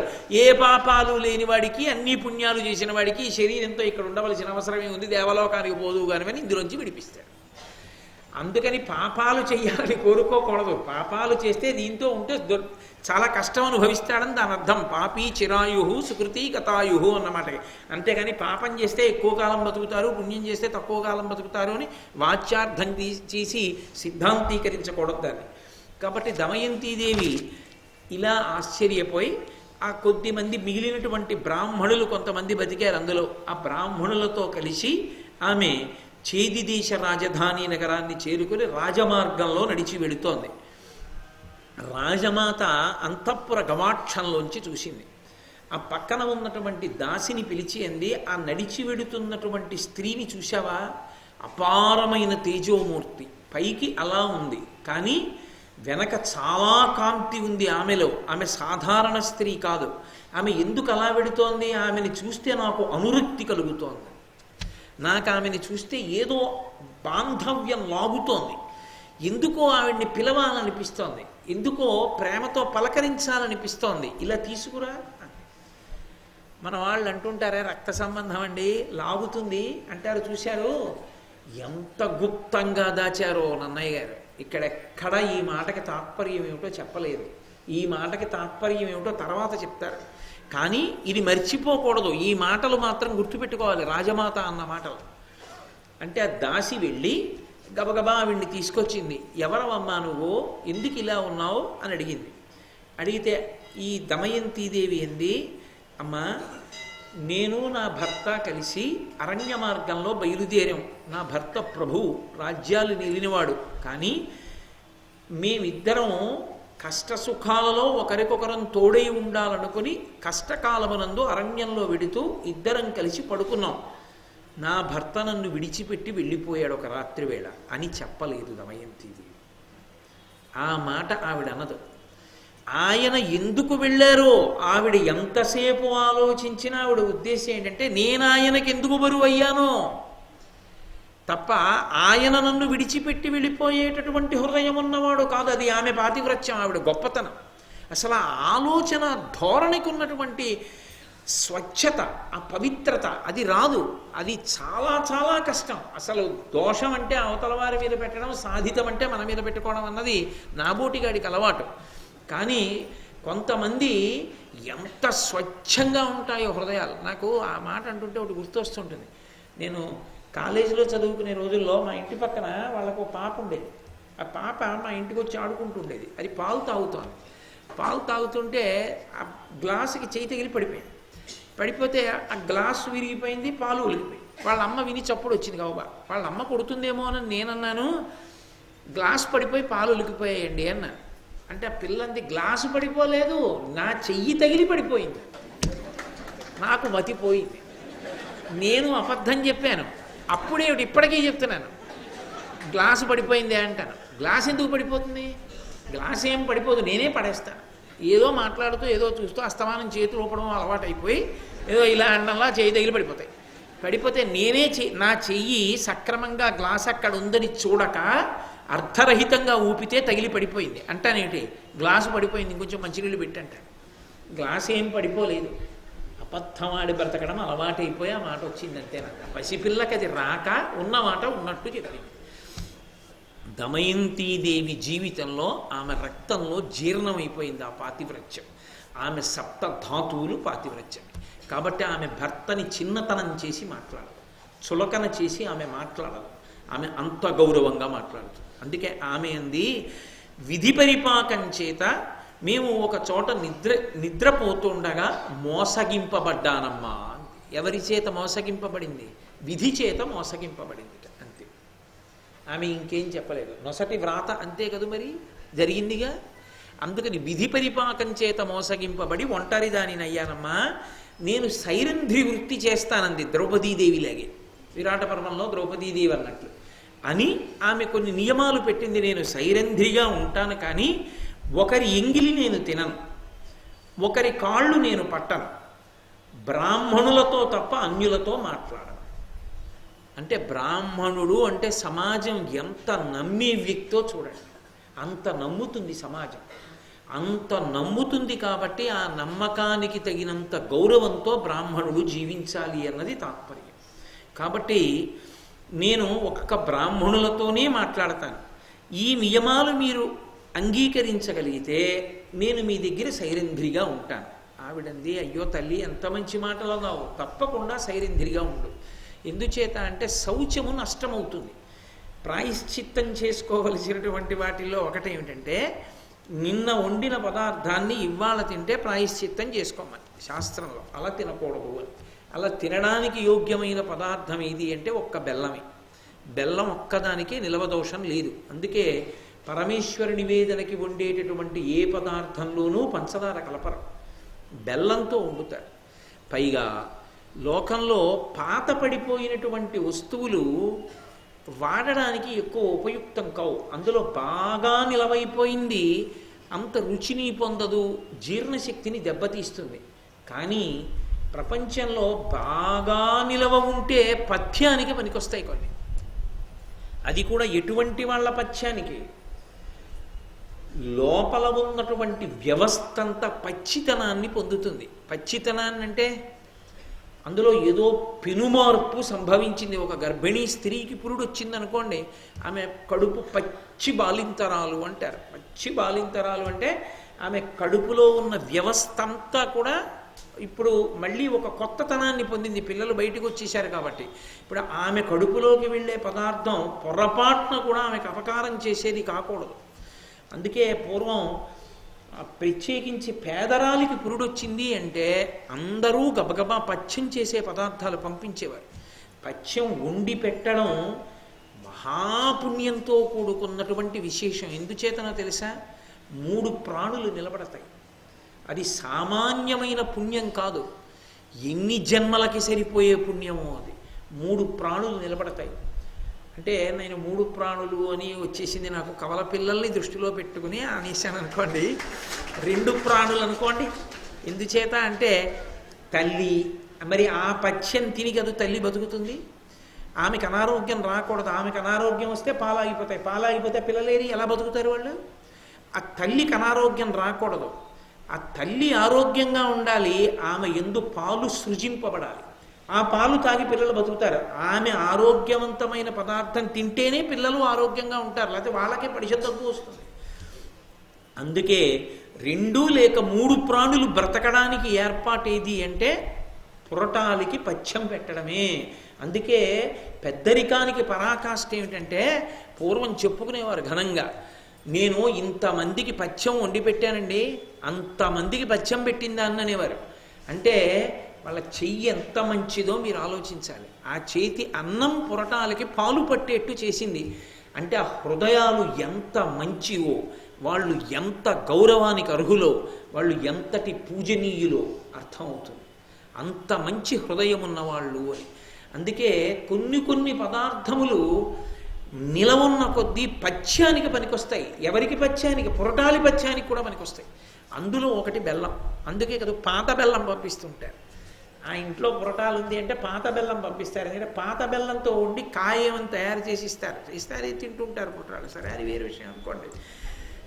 ఈ విషయాలు మీకు ఈ మధ్య బాగా తెలిసే అనుకోకండి. కాబట్టి ఆ బెల్లానికి పాత పడిన కొద్దీ పథ్యంగా ఉండగలిగినటువంటి శక్తి ఉన్నట్లే లోకంలో కొన్ని పదార్థాలకి ఒక్కొక్క రకమైనటువంటి శక్తి ఉంటుంది. అందుకే ఆమె ఎంగిలి తినను అంది. ఎంగిలి తింటే శౌచం పోతుంది, శౌచం పోతే బుద్ధి మీద ప్రభావం ఉంటుంది. బుద్ధి మీద ప్రభావం ఉంటే భర్త చాలా కాలంగా కనపడలేడు కాబట్టి ఏదో ఓ మాట అనాలనిపిస్తుంది. అనిపిస్తే తన పాతివ్రత్యానికి దోషం వస్తుంది. అందుకే నేను ఎంగిలి తిన్నాను.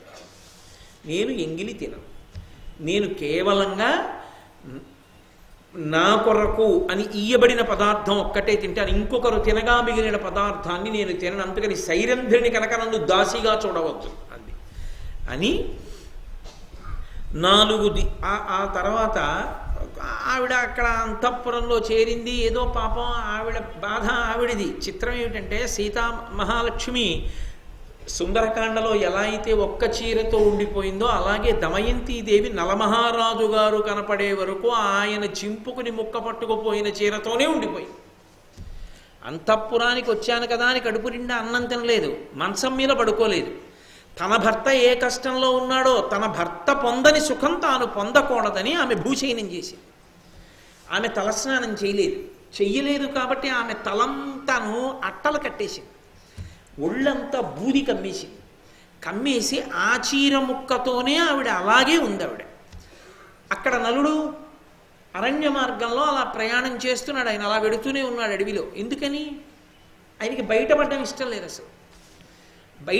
దేనికి బయటికి రావాలి? భార్యన వదిలిపెట్టేశాడు. ఎవరి దగ్గరికి వెళ్ళి ఏం అడుగుతాడు? ఒకనాడు ధరణీ మండలాన్ని శాసించిన చక్రవర్తి ఎవరి దగ్గరికి వెళ్ళి ఏం అడుగుతాడు? కాబట్టి ఆయన ప్రశ్నకి జవాబు లేదు. దమయంతి బాధకి ఒక చిన్న వెలుతురు రేఖ ఒకటి దొరికింది. ఆ వెలుతురు రేఖ దమయంతికి దొరికితే సరిపోతుందా? నలుడు దగ్గరయ్యే మార్గం దొరకాలి. ఇప్పుడు మునివాక్యం నిజమవ్వాలి అంటే దమయంతి ఒక్కతే ఎదురు చూస్తూ కూర్చుంటే సరిపోతుందా? నలుడు ఆమెకి భర్త అయ్యే అవకాశం, రాజయ్యే అవకాశం దొరకాలా? అంటే ఇప్పుడు మునివాక్యం ఏమవ్వాలి? ఈయనకి కలిపురుషుడు విడిచిపెట్టడానికి, ఈయన ఎక్కడో ఆశ్రయం పొందడానికి, నన్ను బయటికి వస్తే గుర్తుపట్టేస్తారనేటటువంటి బెంగ నుంచి ఈమెకి ఒక మార్గాంతరాన్ని దొరికేటట్టుగా పరిస్థితుల యందు మార్పు కల్పించేదై వాళ్ళ వాగ్బలము పనిచెయ్యాలి. అందుకొచ్చింది ఆ మునిపల్లె. కానీ ఆవిడకి ఒక్కతికి కాదు ఆశీర్వచనం, నలుడికి కూడా అది.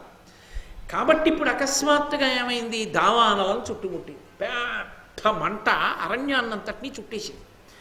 ఈ అరణ్యాన్నంతటినీ చుట్టేస్తే నలుడు పరిగెత్తి పారిపోవాలి, కానీ ఆయనకి పెద్ద ఆసక్తి లేదు. ఎందుకని? తనంత తాను చచ్చిపోడు ధర్మ విరుద్ధం కనుక. దావానలం చుట్టేస్తే ఎవరి కోసం బతకాలి, ఎందుకోసం బతకాలి? అడవిలో తిరగడమే కాక అతను అలాగే ఉన్నాడు.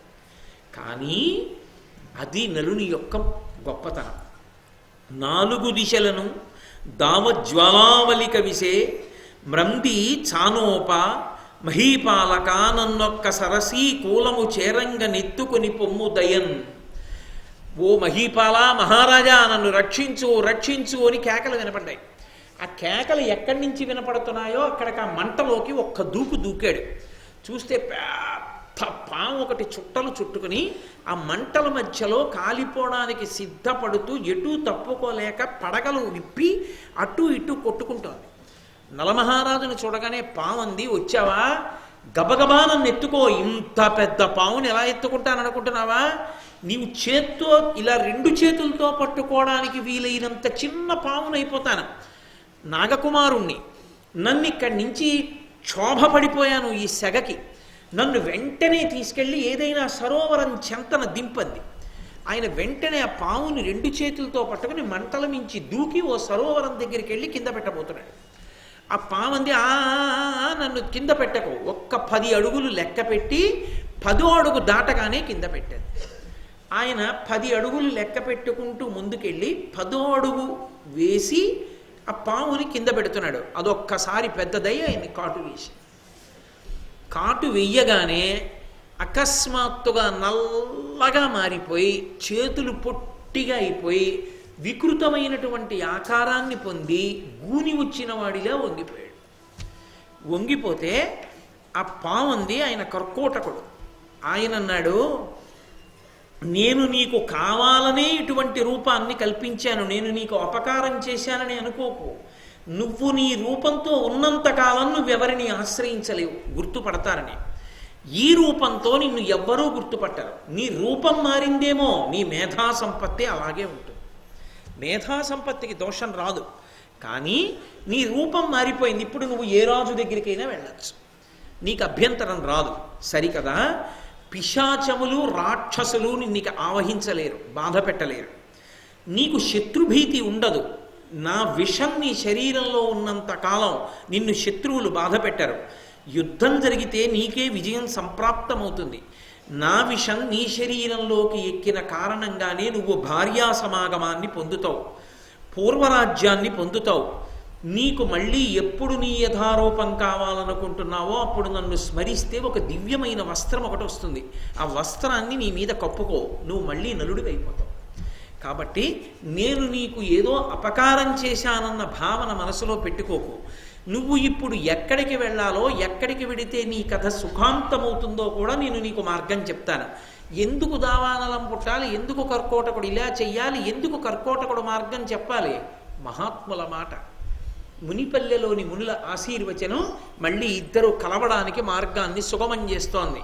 కాబట్టి యథార్థం చెప్పాలంటే ఈ నలదమయంతుల కథ అంతా కూడా దమయంతీదేవి యొక్క పాతివ్రత్య ప్రభావ విశేషమే.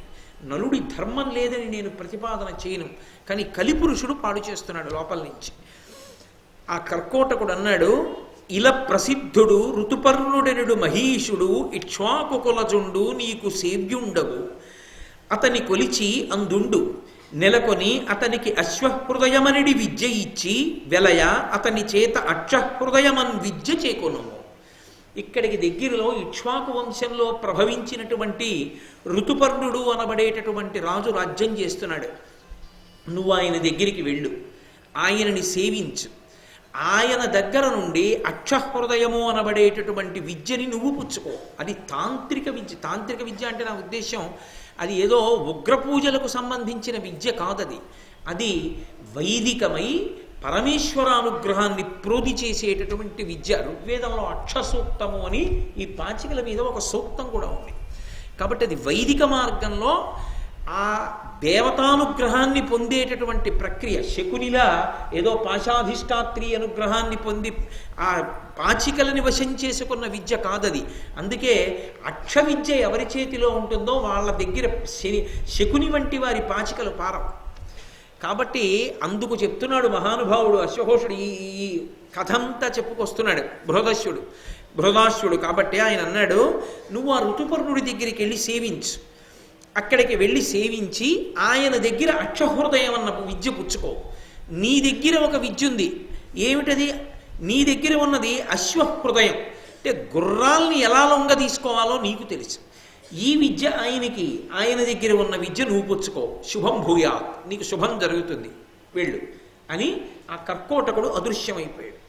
వెంటనే ఈ నలుడు ఇప్పుడు ఎవరు తనని గుర్తుపడతారన్న భయం లేదు కాబట్టి ఋతుపర్ణుడి దగ్గరికి వెళ్ళాడు. చిత్రం ఏమిటంటే, ఏ నలమహారాజు గారు పాచికలాడుతుండగా దమయంతీదేవి ఇక తన భర్త సర్వస్వాన్ని కోల్పోతాడని నమ్మి తన యొక్క కుమారుడైనటువంటి ఇంద్రసేనుణ్ణి, కుమార్తె అయినటువంటి ఇంద్రసేనని, రథసారథి అయిన వార్ష్ణేయుణ్ణి పిలిచి వీళ్ళిద్దరినీ తీసుకుని రథం ఎక్కించుకుని నా పుట్టింటికి తీసుకెళ్లి దింపి మళ్ళీ తొందరగా రా, ఎలాగో రాజ్యం ఓడిపోతామని అనుకుని సంభావించి పంపించిందో ఆ వార్ష్ణేయుడు నలమహారాజు రాజ్యాన్నంతటినీ పోగొట్టుకున్న తర్వాత ఇక్ష్వాకు వంశ ప్రభవుడైనటువంటి ఋతుపర్ణుడి దగ్గరే పనిచేస్తున్నాడు. కానీ ఆ వార్ష్ణేయుడు కూడా నలుణ్ణి గుర్తుపట్టలేడు. కాబట్టి ధైర్యంగా వెళ్ళగలడు నలుడు. కాబట్టి ఇప్పుడు ఋతుపర్ణుడి దగ్గరికి వెళ్ళన్నాడు, నేను ఎంత పెంకి గుర్రాన్ని లొంగదీయగలను, గొప్ప శిల్ప విద్య వచ్చు, అది కాక నాకు గొప్ప వంట చెయ్యడం వచ్చు అన్నాడు. నిజానికి చాలా గొప్పగా వంట చెయ్యగలరు అనిపించుకున్న వాళ్ళు ప్రపంచంలో పురుషులే. నలభీమ పాకం అంటారు, బాగా వంట చెయ్యగలిగిన వాళ్ళు వాళ్ళే. నేనేమి ఎవరిని చిన్నబుచ్చి నేను మాట్లాడను. అసలు నా ఉద్దేశ్యం, నా హృదయం అది కానీ కాదు. ఒక సత్యాన్ని మాట్లాడడం, ఒక పౌరాణికమైన విషయాన్ని ప్రతిపాదించడం వరకే నా హృదయం. అంతేగాని ఆయన ఏదో ధర్మం చెప్తాడు అని చెప్పి వినడానికి పరిగెత్తుకొచ్చిన వాళ్ళందరినీ చిన్నబుచ్చి మాట్లాడితే నాకు ఏమిటి కలిసి వస్తుంది? అసలు దోషభూయిష్టం అటువంటి కళ మాట్లాడకూడదు. నేను ఒక సత్యాన్ని చెప్పడానికి ఆ మాట అన్నాను అంతే. అలా అయితే ఇంకొక మాట కూడా అనొచ్చు, అసలు వాళ్ళ యందు కూడా ఆ వంట చెయ్యగలిగిన శక్తినిచ్చి 10 మందికి అన్నం పెట్టే తల్లి అన్నపూర్ణ ఆడదే. కాబట్టి అలా చూడకూడదు. ఒక పౌరాణిక సత్యాన్ని పౌరాణిక సత్యంగా అర్థం చేసుకోవాలంటే అది ఏదో ఒకళ్ళని తక్కువ చేయడం, ఒకళ్ళని ఎక్కువ చేయడం కింద భావన చేయకూడదు. కాబట్టి నలభీమ పాకం అంటారు. ఆ వంట చేయడానికి నలుడు భీముడు అంతటి గొప్పవాళ్ళు. కాబట్టి నలుడు అన్నాడు, నేను బాగా వంట చేసి పెట్టగలను, కాబట్టి మహారాజా నన్ను మీ సేవలో వినియోగించుకోండి అన్నాడు. మహారాజు గారు ఆయన్ని తన సేవలో వినియోగించుకున్నాడు. ఇంతటి మహారాజు భయద కోదండ ఖడ్గముల్ పట్టు వీరుడు గరిటెయు క్రోవియు పట్టెనీడు విపుల కేసరినక్కట పిల్లి చేసే అధమ విధమున ఇట్టిదే విధికృతము. ఆయన పెంకి గుర్రాల్ని లొంగదీసి రాజుగారికి ఇస్తున్నాడు. రాజుగారికి వాళ్ళకి వంట చేసి పెడుతున్నాడు అందరికీ. ఇలా కాలం గడిచిపోతూ ఉండగా ఒకానొక సమయంలో ఒక రోజు రాత్రి పడుకున్నాడు. ఆ రోజు రాత్రి ఏమి, అప్పటి నుంచి ప్రతిరోజు దమయంతీదేవి జ్ఞాపకానికి వస్తోంది. ఎందుకని? ఇప్పుడు ఒక చిన్న ఆశ, తను బ్రతుకుతున్నాడు, చచ్చిపోవలసినంత అవసరం లేదని బ్రతుకు మీద ఆశ పుట్టింది. బ్రతుకు మీద ఆశ పుట్టగానే తన బ్రతుకుకే తాత్పర్యమైన దమయంతీదేవి గుర్తొస్తోంది. గుర్తొచ్చి అన్నాడు, యభరాజగమన నీవెందుల కరిగితివి అచ్చురు కుచభార ఎందున్నదానవు అబల ఎవ్వరి చేత అడవులలో పట్టుబడి అశనాపేక్ష బరచుచున్న ఉగ్ర మృగంబుల ఉదరంబులో నున్నదానవే నీ తల్లిదండ్రులొద్ద ధృతి నున్నదానవే దేశాంతరంబులనున్నదానవే అంచు ఉదిత మదనహతి విమోహితాత్ముడై హృదయేశ్వరి తలచి రాత్రులెల్లా తాపమునకు నిద్రలేక వంది నిట్టూర్పులూర్చుతు నుండే నకులుడు శోకముత్కటముగా. ఆయన రాత్రులందు ఏదో పగలంతా పనిలో ఉంటాడు, రాత్రులందు పడుకుంటే దమయంతీదేవి జ్ఞాపకానికి వచ్చినటువంటి వాడై ఆమెని స్మరించి ఏడుస్తున్నాడు.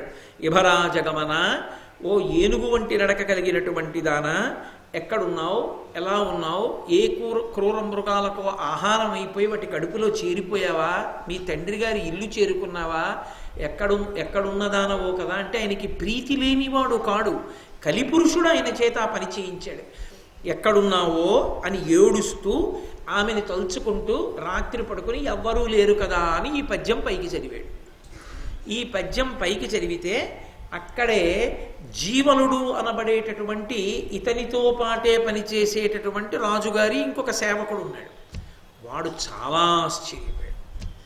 ఎందుకు ఆశ్చర్యపోయాడంటే ఈయన పద్యం చెప్పాడని కాదు, ఇతనే మరుగుజ్జు, ఇతనే గూని, ఇతని చేతులు పొట్టి, ఇంత నల్లగా ఇంత భయంకరంగా ఉంటాడు, వీడికి ఒక ప్రేయస, ఆ ప్రేయసి అంత గొప్పదా, యభరాజగమన ఏనుగులా నడుస్తుందా, ఆవిడ్ని ఎక్కడో ఎప్పుడో కోల్పోయాడా అందుకు ఏడుస్తున్నాడా, అసలు వీడికో భార్య ఉంటే ఆవిడెంత అందవికారంగా ఉంటుందో అనుకున్నాడు. అనుకుని వచ్చి ఏమిటి అసలు నిన్ను పెళ్లి చేసుకునేవాళ్ళు లోకంలో ఉన్నారా అనుకున్నాడు. ఎంత దారుణమైనటువంటి పరిస్థితిలో చూడండి అంతటి నలమహారాజుకి. వచ్చి ఆయన అన్నాడు, బాహుకుండని చెప్పుకున్నాడు నలుడు తని పేరు.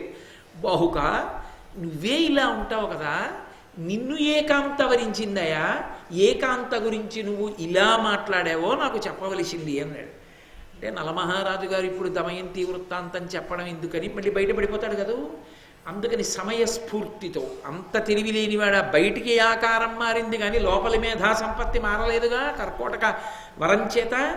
అందుకని ఆయన అన్నాడు, ఓరి పిచ్చివాడా నీకు జ్ఞాపకం రాలేదా, మన సైన్యంలో మందప్రజ్ఞుడు అనబడేటటువంటి సైనికుడు ఉండేవాడు, వాడి భార్య కనపడకుండా పోతే ఈ పద్యం రాసుకుని చదివాడు. నాకెందుకో మందప్రజ్ఞుడు పాపం భార్య కనపడకపోతే అలా ఏడిచాడు కదా నా పద్యం గుర్తొచ్చి నేను చదివాను. నాకు భార్య ఏమిటి, ఆవిడ తప్పిపోవడం ఏమిటిరా, నీకు బుర్ర లేదా అని అడగడానికి అన్నాడు. అతను వెంటనే నమ్మాడు.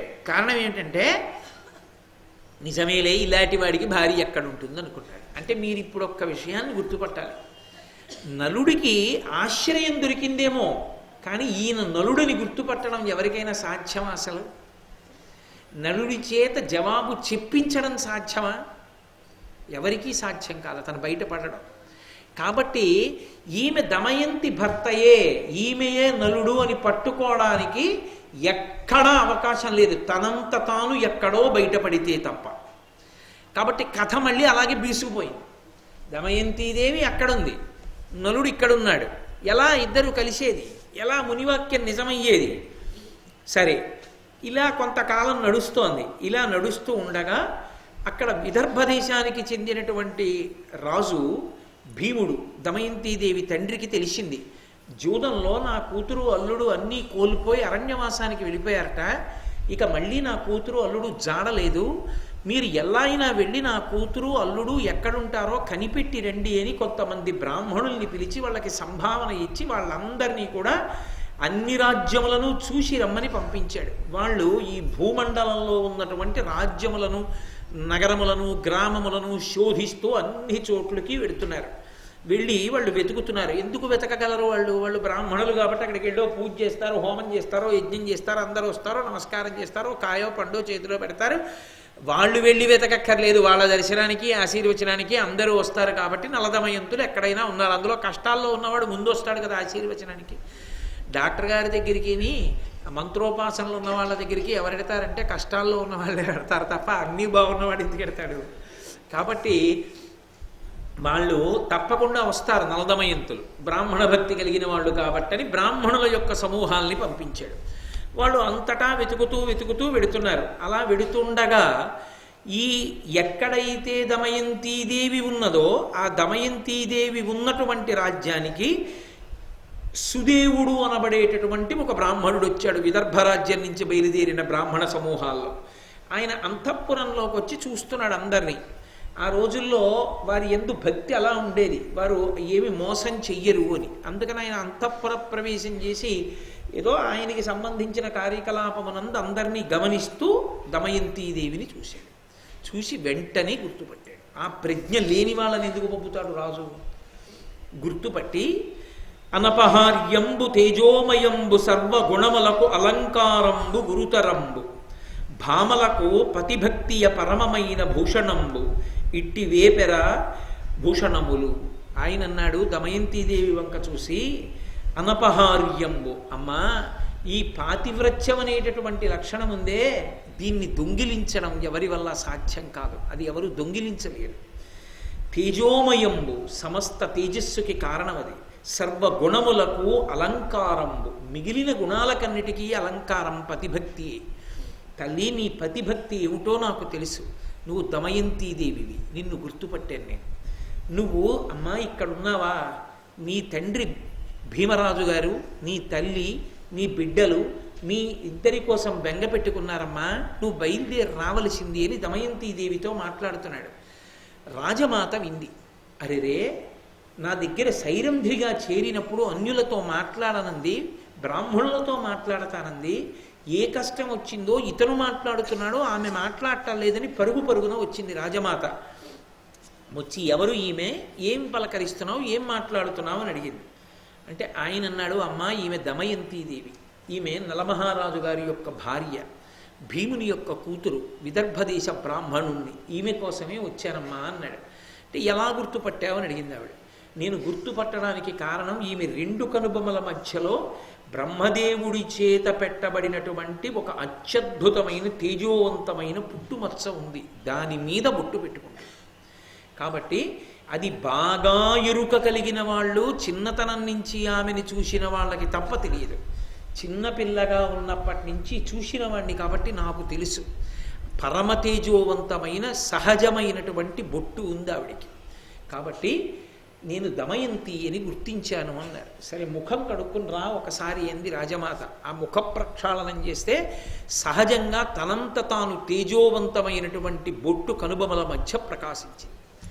చంద్రమతీదేవి యొక్క మాంగళ్యం ఇతరులకు ఎలా కనపడదో ఒక్క హరిశ్చంద్రుడికి తప్ప ఆమె యొక్క తేజోవంతమైనటువంటి భ్రూమధ్యమునందున్నటువంటి ఆ బొట్టు స్థానం ఒక్క ఆయన సుదేవుడు మాత్రమే తెలుసుకోగలిగాడు. తెలుసుకుంటే అప్పుడు ఆ రాజమాత అంది, అమ్మా నేను మీ అమ్మ దశార్ణరాజు పుత్రికలం, మేమిద్దరం అక్క చెల్లెళ్ళం. నేను వీరబాహునికి ఇల్లాలినయ్యాను కాబట్టి ఈ రాజ్యానికి రాజమాతనయ్యాను, నా బిడ్డ పరిపాలిస్తున్నాడు. అమ్మా నువ్వు నా సోదరి బిడ్డవా అంటే నాకు కూతురువే అంది. ఇది ఆనాడు ఆమెని చూస్తే ఏదో అనుబంధం కలుగుతోంది, తీసుకురమ్మని దాసితో చెప్పిందే. రక్త సంబంధాలు పలకరించుకుంటాయి. ఎక్కడున్నా మనసులు తెలియకపోయినా, మనుష్యులు తెలియకపోయినా ఆ అభిమానం, ఆ ఆప్యాయత తెలుస్తుంది. అందుకే మన వాళ్ళు రక్త సంబంధం అండి అంటుంటారు. ఆ రక్త సంబంధం క్షమాభిక్ష పెట్టగలిగినట్టు ఇతరులు పెట్టలేరు. రక్త సంబంధం రక్త సంబంధమే. అందుకే రాముడంతటి వాడు అంటాడు, దేశే దేశే కళత్రాణి దేశే దేశే చ బాంధవా తంతు దేశం నపశ్యామి ఎత్ర భ్రాత సహోదర అంటాడు. ఎక్కడికి వెళ్ళినా భార్య దొరుకుతుందేమో, వేరొక స్త్రీ భార్య కావచ్చేమో ఒక భార్య పడిపోతే. కానీ అది ఆ మాటని నేను ఏదో ఆయన శాస్త్రానికి అంటే వేరొకరు స్థానంలోకి వెళ్ళవచ్చు అని అన్నాడు. కానీ రాముడు ఏకపత్ని వ్రతుడు, అది కాదు ఆయన ఉద్దేశ్యం. తోబుట్టువుల గొప్పతనాన్ని చెప్పడం.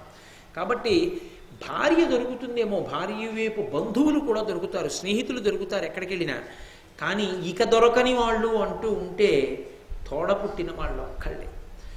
తల్లికి తండ్రికి ఈ జన్మలో ఎవరం కలిసి పుట్టామో వాళ్ళ మధ్యనే ఇక నా సొంత అన్నదమ్ముడు అక్క చెల్లెళ్ళు అని చెప్పుకోగలిగిన అనుబంధం. అటువంటి అనుబంధం యొక్క విలువ పవిత్రత తెలుసుకోలేనటువంటి చౌకబారు మనస్తత్వం ఉన్న వాళ్ళని ఆ పరమేశ్వరుడు ఒక్కడే బాగు చేయాలంతే. కాబట్టి అది రక్త సంబంధం. అంటే అది ఎన్ని తప్పుల్ని క్షమిస్తుంది. మా అన్నయ్య పోనిద్దరు, మా తమ్ముడు పోనివ్వండి, క్షమించేస్తాడు. ఆ రక్త సంబంధానికి ఉన్నటువంటి గొప్పతనం అది దాన్ని అలా ఆకర్షిస్తుంది. కాబట్టి నా కూతురు అమ్మ నీకు విదర్భరాజ్యం ఒకటి ఇదొకటి కాదు, తల్లి నా దగ్గర సైరంధ్రిగా ఉన్నావా, కొన్నాళ్ళుండి ఇక్కడే. అమ్మ ఎంత నీది రెండూ పుట్టిళ్ళే అయినా నీ దగ్గర ఉండడంలో నాకు బాధ లేకపోయినా నేను విదర్భ దేశానికి వెళ్ళిపోవడానికి కారణం ఒక్కటి ఉంది. ఒకటి, నా బిడ్డల్ని చూసుకోవాలని మనసు పరితపించిపోతాను. రెండు, బాగా కష్టం వచ్చినప్పుడు అందులో భర్తకి కూడా దూరం అయితే బావురుమని మా అమ్మ ఒళ్ళో తలపెట్టుకుని ఏడవాలని. అమ్మ అమ్మే కదూ, అందుకే అంత కష్టం వస్తే అమ్మ దగ్గరికే పంపిస్తారు. ఏ కష్టం అంటే తనకి అనుభవం లేక అది చాలా ఎంత ఇబ్బందికరమో అంటే అమ్మ దగ్గరే ఉంచుతారు. ఆ అమ్మకే తెలుసు ఆ సేర తీర్చడం. గర్భిణి అయిన ఆడపిల్లని పుట్టినింటికి పంపించడానికి కారణం అదే. ఆ అమ్మ దగ్గర ఉంటే చాలు ఆడపిల్లకి అంత అనునయం, అంత సంతోషం. అమ్మా అని పిలిచి ఎంత సేద తీరిపోతుందో. అమ్మ అమ్మే లోకంలో, అందుకని మా అమ్మ దగ్గరికి వెడతానమ్మా అని నమస్కారం చేసి ఆవిడ అనుగ్రహాన్ని ఆశీర్వచనాన్ని తీసుకుని బ్రాహ్మణుడు సునందునితో కలిసి ఆమె విదర్భ రాజ్యానికి వెళ్ళిపోయినా ఆమె మాత్రం ఆనాడు నలమహారాజు గారు తన కట్టుకున్నటువంటి బట్టలో సగం చింపి తీసుకోగా మిగిలినటువంటి వస్త్రఖండాన్నే కట్టుకుని ఆ ఒంటికి పట్టినటువంటి మట్టితోటే ఆమె పడుకుంటూ కడుపు నిండా అన్నం తినకుండా నలమహారాజు గురించే ఆమె నిరంతరము స్మరిస్తూ ఆమె కోరి తెచ్చుకున్న కష్టంతో మహాపాతివ్రత్యంతో నలుని యొక్క దర్శనమును అపేక్షించి ఉంది. ఇంటికి వెళ్ళింది, చాలా కాలం అయింది పుట్టినింటికి. భర్త కనపడే మార్గం ఏమిటి? వెతికితే కనపట్టలేదు. అది ఆవిడ గొప్పతనం. ఇంతమంది వెతికారు, తను కనపడింది, నలుడు కనపడలేదు. ఇంత దీనమైన స్థితిలో తనున్నా కనిపెట్టగలిగిన వాళ్ళు నలుడిని ఎందుకు కనిపెట్టలేకపోయారు? అంటే నలుడు కనిపెట్టడానికి వీలు లేని స్థితిలో ఉండి ఉంటాడు. కాబట్టి ఇప్పుడు నలుడు మన మాంసనేత్రానికి దొరకడు. నలుడు తనంత తాను దొరకాలి, దానికి ఒక ఉపాయం దొరకాలి. అది ఆవిడ గొప్పతనం. అంత దుఃఖంలో అంత పదునుగా ఆలోచించింది ఆవిడ. ఆలోచించి వాళ్ళ అమ్మగారిని నాన్నగారిని పిలిచి, నాకు ఒక ఆలోచన వచ్చింది, మీరు దీన్ని అమలు చెయ్యండి. ఏం చెయ్యమంటా ఉన్నారు? బ్రాహ్మణ సమూహాల్ని అన్ని రాజ్యాలకి పంపండి. ప్రతి సభలో ప్రతి ఊళ్ళో వాళ్ళు నిలబడి ఒక మాట చెప్తారు. వాళ్ళు మాట్లాడినప్పుడు ఎవరైనా తిరిగి మాట్లాడితే వెంటనే ఇక్కడికి తీసుకురమ్మని. లేదు అద్దె చురుక్కుమనే మాట మాట్లాడుతుంది, అది నలుడే జవాబు చెప్తాడు దానికి. ఇప్పుడు బాహ్యంలో నలుడుగా దొరకని వాడు లోపల నలుడు దొరికిపోతాడు. తీసుకురండి, రానని మొరాయిస్తే గుర్తుపట్టి రండి, ఎక్కడ ఉంటాడో మనమే పెడదాం.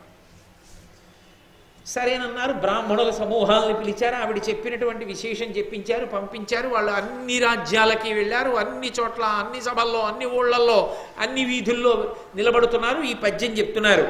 నిత్య సత్యుండవు నీ సతి వంచించి దాని వస్త్రార్థంబు తరిగి నీకు పరిధానముగా చేసి పాడియే పోవంగా భార్య భర్తవ్యనామరగు ధర్మమది మిథ్యయ్య నీ యందు నీకిట్టి నీకిట్టి నిర్దయ బుద్ధి చేకొన తగునే అట్టి సాధ్వికి కరుణ ప్రసన్నుండవకుమని ఎల్లచో పలికిన ఎవ్వడేని పలుకు వడగ ఓడి ప్రతివచనం బిచ్చునతడు నలుడుగా ప్రియంబుతోడ ఎరిగినన్నునతనికి ఎరింగించి తోడ్కొని రండు రానినాడు రండెరింగి. మీరందరూ వెళ్ళి చెప్పవలసిన మాట ఏమిటో ఆవిడ చెప్పింది. వాళ్ళందరూ చెప్తున్నారేమని, నిత్య సత్యుండవు, అబద్ధమాడని వాడివి, ఎప్పుడూ సత్యమే మాట్లాడేవాడివి, నీ భార్యని వంచనకి గురి చేసి మోసగించి ఆమె కట్టుకున్న చీరలో సగభాగాన్ని నువ్వు తీసుకుని పంచగా కట్టుకుని భార్యని విడిచిపెట్టి వెళ్ళిపోయావు. భర్త అంటే భార్యని భరించువాడు, భార్య భర్తవ్యనామరగు ధర్మమది మిథ్యయ్యే నీయందు. భార్యని భరించవలసిన వాడు భర్త అయితే భరించకుండా విడిచిపెట్టి వెళ్ళిపోయావు కాబట్టి ఆ మాట నీ యందు మిథ్య అయిపోయింది. భార్యని విడిచిపెట్టి వెళ్ళినవాడా? దమయంతీదేవి, నలుడు అన్న పేర్లు ఏమైనా వాడుతున్నారా? ఎక్కడా వాడటలేదు. అట్టి సాధ్వికి కరుణ ప్రసన్నుండవగుము, అట్టి మహాసాధ్వి అయినా ఎక్కడా ఆవిడ నీ పేరు చెప్పలేదు. అటువంటి సాధ్వికి ప్రసన్నుడవు కా, మహాపతివ్రత, ఎక్కడున్నావో అని అనండి. ఎవ్వరు ఏమిటది అని ఎవరికీ తెలియకుండా అందరూ ఊరుకుంటే ఊరుకోండి. ఎవడైనా తిరిగి జవాబు చెప్తే, ఏమైనా మాట్లాడితే నా దగ్గరికి తీసుకురండి. నేను రానని మొరాయిస్తే ఎక్కడుంటాడో కనుక్కురండి, మనం వెళదాం. ఇప్పుడు వాళ్ళందరూ వెళ్ళి చెప్తున్నారు ఇదే మాట. ఎక్కడ ఎవరు ఏమీ మాట్లాడలేదు. కానీ ఇక్ష్వాకు వంశంలో పుట్టినటువంటి ఋతుపర్ణ మహారాజు గారు పరిపాలిస్తున్నటువంటి రాజ్యానికి వెళ్ళినటువంటి ఒక బ్రాహ్మణుడు, పర్ణాదుడు అని పేరు కలిగినటువంటి వాడు సభలో ఈ మాట చెప్పాడు. చెబితే బాహుకుడి వేషంలో ఉన్న నలుడు విన్నాడు. విని జవాబు చెప్పకుండా ఎలా ఊరుకోగలడు? తన మీద ఆరోపణ చెయ్యబడింది. తను తప్పు, భార్య సరి అయిన పదంలో ఉంది అంటున్నారు. తను మోసగించాడంటున్నారు. తను మోసగించలేదు, ఆమె సుఖపడాలని వెళ్ళిపోయాడు. అయినా అది అధర్మమే, కానీ తను వెళ్ళింది మాత్రం సుఖపడాలని ఆ మాట పడలేడు నలుడు. కాబట్టి గబుక్కున మాట్లాడాడు బాహుకుడు. ఇది దమయంతీదేవి యొక్క తెలివితేట. ఆయన అన్నాడు, పురుషునందు దోష పుంజంబు కలిగిన ఎరిగి ఎద సహించుని మీ భార్య, పురుషునందభీష్ట భోగంబు దేహాంతరంబునందు ధర్మరతియుపడయు. ఒకవేళ భర్త యందు నిజంగా ఏదైనా దోషమే ఉంటే ఆ దోషాన్ని 10 మందికి చెప్పకుండా సహించినదెవరో ఆమె భార్య. అటువంటి భార్య ఇహలోకమునందు తప్పకుండా భర్తతో కలిసి భోగాన్ని అనుభవిస్తుంది. కాదు, వచ్చే జన్మలో కూడా ఆమెకి ధర్మమునందు అనురక్తి కలుగుతుంది. ఆయన ఎంత గుంభనంగా ఆయన మాట్లాడాడో చూడండి. అంటే తను తప్పు చేశానన్న మాటని మాత్రం ఒప్పుకోలేదు. భర్త నిజంగా తప్పే చేస్తే అది ఆ దోషాన్ని కడుపులో పెట్టుకున్నది పతివ్రత. దాని చేత ఇహమునందు పరమునందు ఉత్తర జన్మల యందు ఆమె రక్షింపబడుతుంది అన్నాడు. అంటే తప్పుగా అర్థం చేసుకుంది. అన్నది కడుపులో ఉండలేక ఇలా మాట్లాడి గబగబా వెళ్ళిపోయాడు. గబగా వెళ్ళిపోగానే ఆయన కనుక్కోలేడు. అమాయకుడు వచ్చినవాడు ఆ పర్ణాదుడు కనుక్కున్నాడు, ఎవరా మాట్లాడిన వ్యక్తి? బాహుకుడు. ఏం చేస్తుంటాడు? ఏదో గుర్రాల్ని లొంగదీస్తూ ఉంటాడు, శిల్పకళా చాతుర్యం ఉన్నవాడు, వంటలు చేసి పెడుతుంటాడు ఋతుపర్ణ మహారాజుకి. కాబట్టి గబగబా వెళ్ళాడు. మళ్ళీ అమ్మా ఒక్కడు మాట్లాడాడు, ఇంకేం మాట్లాడలేదు, ఇలా మాట్లాడాడమ్మా, ఏం చేయమంటావు అన్నాడు. అంటే దమయంతీదేవి అంది, బాహుకుడన్న పేరుతో ఉన్నాడంటున్నావు, పొట్టి చేతులతో ఉన్నాడంటున్నావు, గూనితో ఉన్నాడంటున్నావు, నల్లగా ఉన్నాడంటున్నావు, కానీ జవాబు చెప్పాడు. ఖచ్చితంగా ఈ జవాబు నలమహారాజు గారిదే అయి ఉండాలి. ఇక్కడికి రాడంటున్నావు కాబట్టి ఒక పని చెయ్యి. అతను నలుడో కాదో తెలుసుకోవాలంటే ఒక్కటే మార్గం ఉంది. మళ్ళీ నేను ఈసారి ఇంకొక బ్రాహ్మణుడిని పంపిస్తాను. ఇదే బ్రాహ్మణుడు వెళితే అనుమానం వస్తుంది. కాబట్టి వేరొక బ్రాహ్మణుడు వెళ్ళి దమయంతీదేవిని భర్త చాలా కాలంగా విడిచిపెట్టి వెళ్ళిపోయిన కారణం చేత, ఆయన కనపడని కారణం చేత ఆమె తండ్రి గారు ఆమెకి ద్వితీయ స్వయంవరం ప్రకటించారు. కాబట్టి ఆమెని భార్యగా పొందాలనుకున్న రాజులు రావచ్చని ఋతుపర్ణ మహారాజు గారికి చెప్పు. ఎప్పుడు స్వయంవరం రేపే ఏం చెప్పాలి. ఎందుకని? దానికి ఒక పెద్ద తమాషా ఉంది. ఋతుపర్ణ మహారాజు గారు పరిపాలిస్తున్న అయోధ్య నగరానికి దమయంతీదేవి ఉన్న విదర్భదేశ రాజధానికి మధ్యలో దూరం 100 ఆమడలు. 100 ఆమడల దూరాన్ని ఒక్క రోజులో నడపగలిగినటువంటి ఏకైక శక్తి ఉన్నవాడు నలుడు ఒక్కడే భూమండలంలో. రథాన్ని వేరొకరు నడపలేరు. కాబట్టి ఇప్పుడు ఋతుపర్ణుడు వెళ్ళాలనుకుంటాడు. ఋతుపర్ణుడు వెళ్ళాలంటే సారథ్యం బాహుకుడికి అప్పచెప్తాడు, గుర్రాలు తోలుతాడు కనుక. అలా రథాన్ని తీసుకొస్తే ఆ రథం యొక్క చప్పుడు బట్టి ఆవిడ చెప్తుంది నలుడో కాదో రథం తోలినవాడు. ఇదో విచిత్రం. అసలు మహారాజుకి రథసారథ్యం రావక్కర్లేదు, వేరొకడు సారథ్యం చేస్తాడు. కారు కొనుక్కున్న ప్రతి వాళ్ళకి కారు డ్రైవింగ్ రావక్కర్లేదు. ఎందుకంటే డ్రైవర్ వాడు ఉంటాడు, వాడు కారు వెనక సీట్లో కూర్చుని వెడుతూ ఉంటాడు. కానీ ఒకవేళ డ్రైవింగ్ వచ్చు అనుకోండి, తను ఏ ఉద్యోగం చేస్తున్నాడో దానికన్నా గొప్పగా డ్రైవింగ్ మాత్రం రావక్కర్లేదు కాదు. తను చేసిన ఉద్యోగం బాగా వస్తుంది, కారు డ్రైవింగ్ తక్కువ వస్తుంది. ఒక డాక్టర్ గారు కారు కొనుక్కున్నారనుకోండి, ఆ డాక్టర్ గారు కారు కొనుక్కుంటే ఎప్పుడైనా ఆయన డ్రైవ్ చేసుకున్నారనుకోండి, డాక్టర్ గారు కారు డ్రైవ్ చేయొచ్చు. కానీ ఆయన ఒక్క గొప్ప కార్డియాలజిస్ట్గా కన్నా ఒక గొప్ప డ్రైవర్గా పేరు తెచ్చుకోవడం ఎప్పుడూ ఉండదు లోకం. కార్డియాలజిస్ట్గానే పేరు తెచ్చుకుంటాడు, దాని మీద అనురక్తి ఉంటుంది. ఓ కార్డియాలజిస్ట్ అయిన డాక్టర్, హృద్రోగ నిపుణుడు అయిన వాడు కదా. అంతేగాని గొప్ప డ్రైవర్ ఎందుకు అవుతాడు? అలాంటి వాళ్ళు 3 ఉన్నారు ఈ లోకంలో. వాళ్ళ వృత్తి ఒకటి, వాళ్ళ విలాస విద్య ఒకటి. విలాస విద్య అంటే హాబీ చేత ఏమైందంటే అసలు వాళ్ళ వృత్తి మరుగున పడిపోయి వాళ్ళకున్న హాబీ చేత, విలాస విద్య చేత గౌరవింపబడ్డారు. భూమండలంలో వాళ్ళతో సరి అయిన వాళ్ళు లేరిక. వాళ్ళు ఎవరో తెలుసా?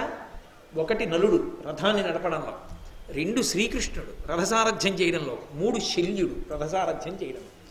అందుకే అటు కృష్ణుడు ఉన్నాడు కాబట్టి ఇటు శల్యుణ్ణి తేవడానికి దుర్యోధనుడు అన్ని అగచాట్లు పడ్డాడు. సరే, అదంతా వేరు కథ అనుకోండి. శల్యపర్వంలో వాటిల్లో మీరు వినొచ్చు. మహాభారతంలో పరమేశ్వరుడు అవన్నీ చెప్పిస్తే ఈ సంవత్సరం.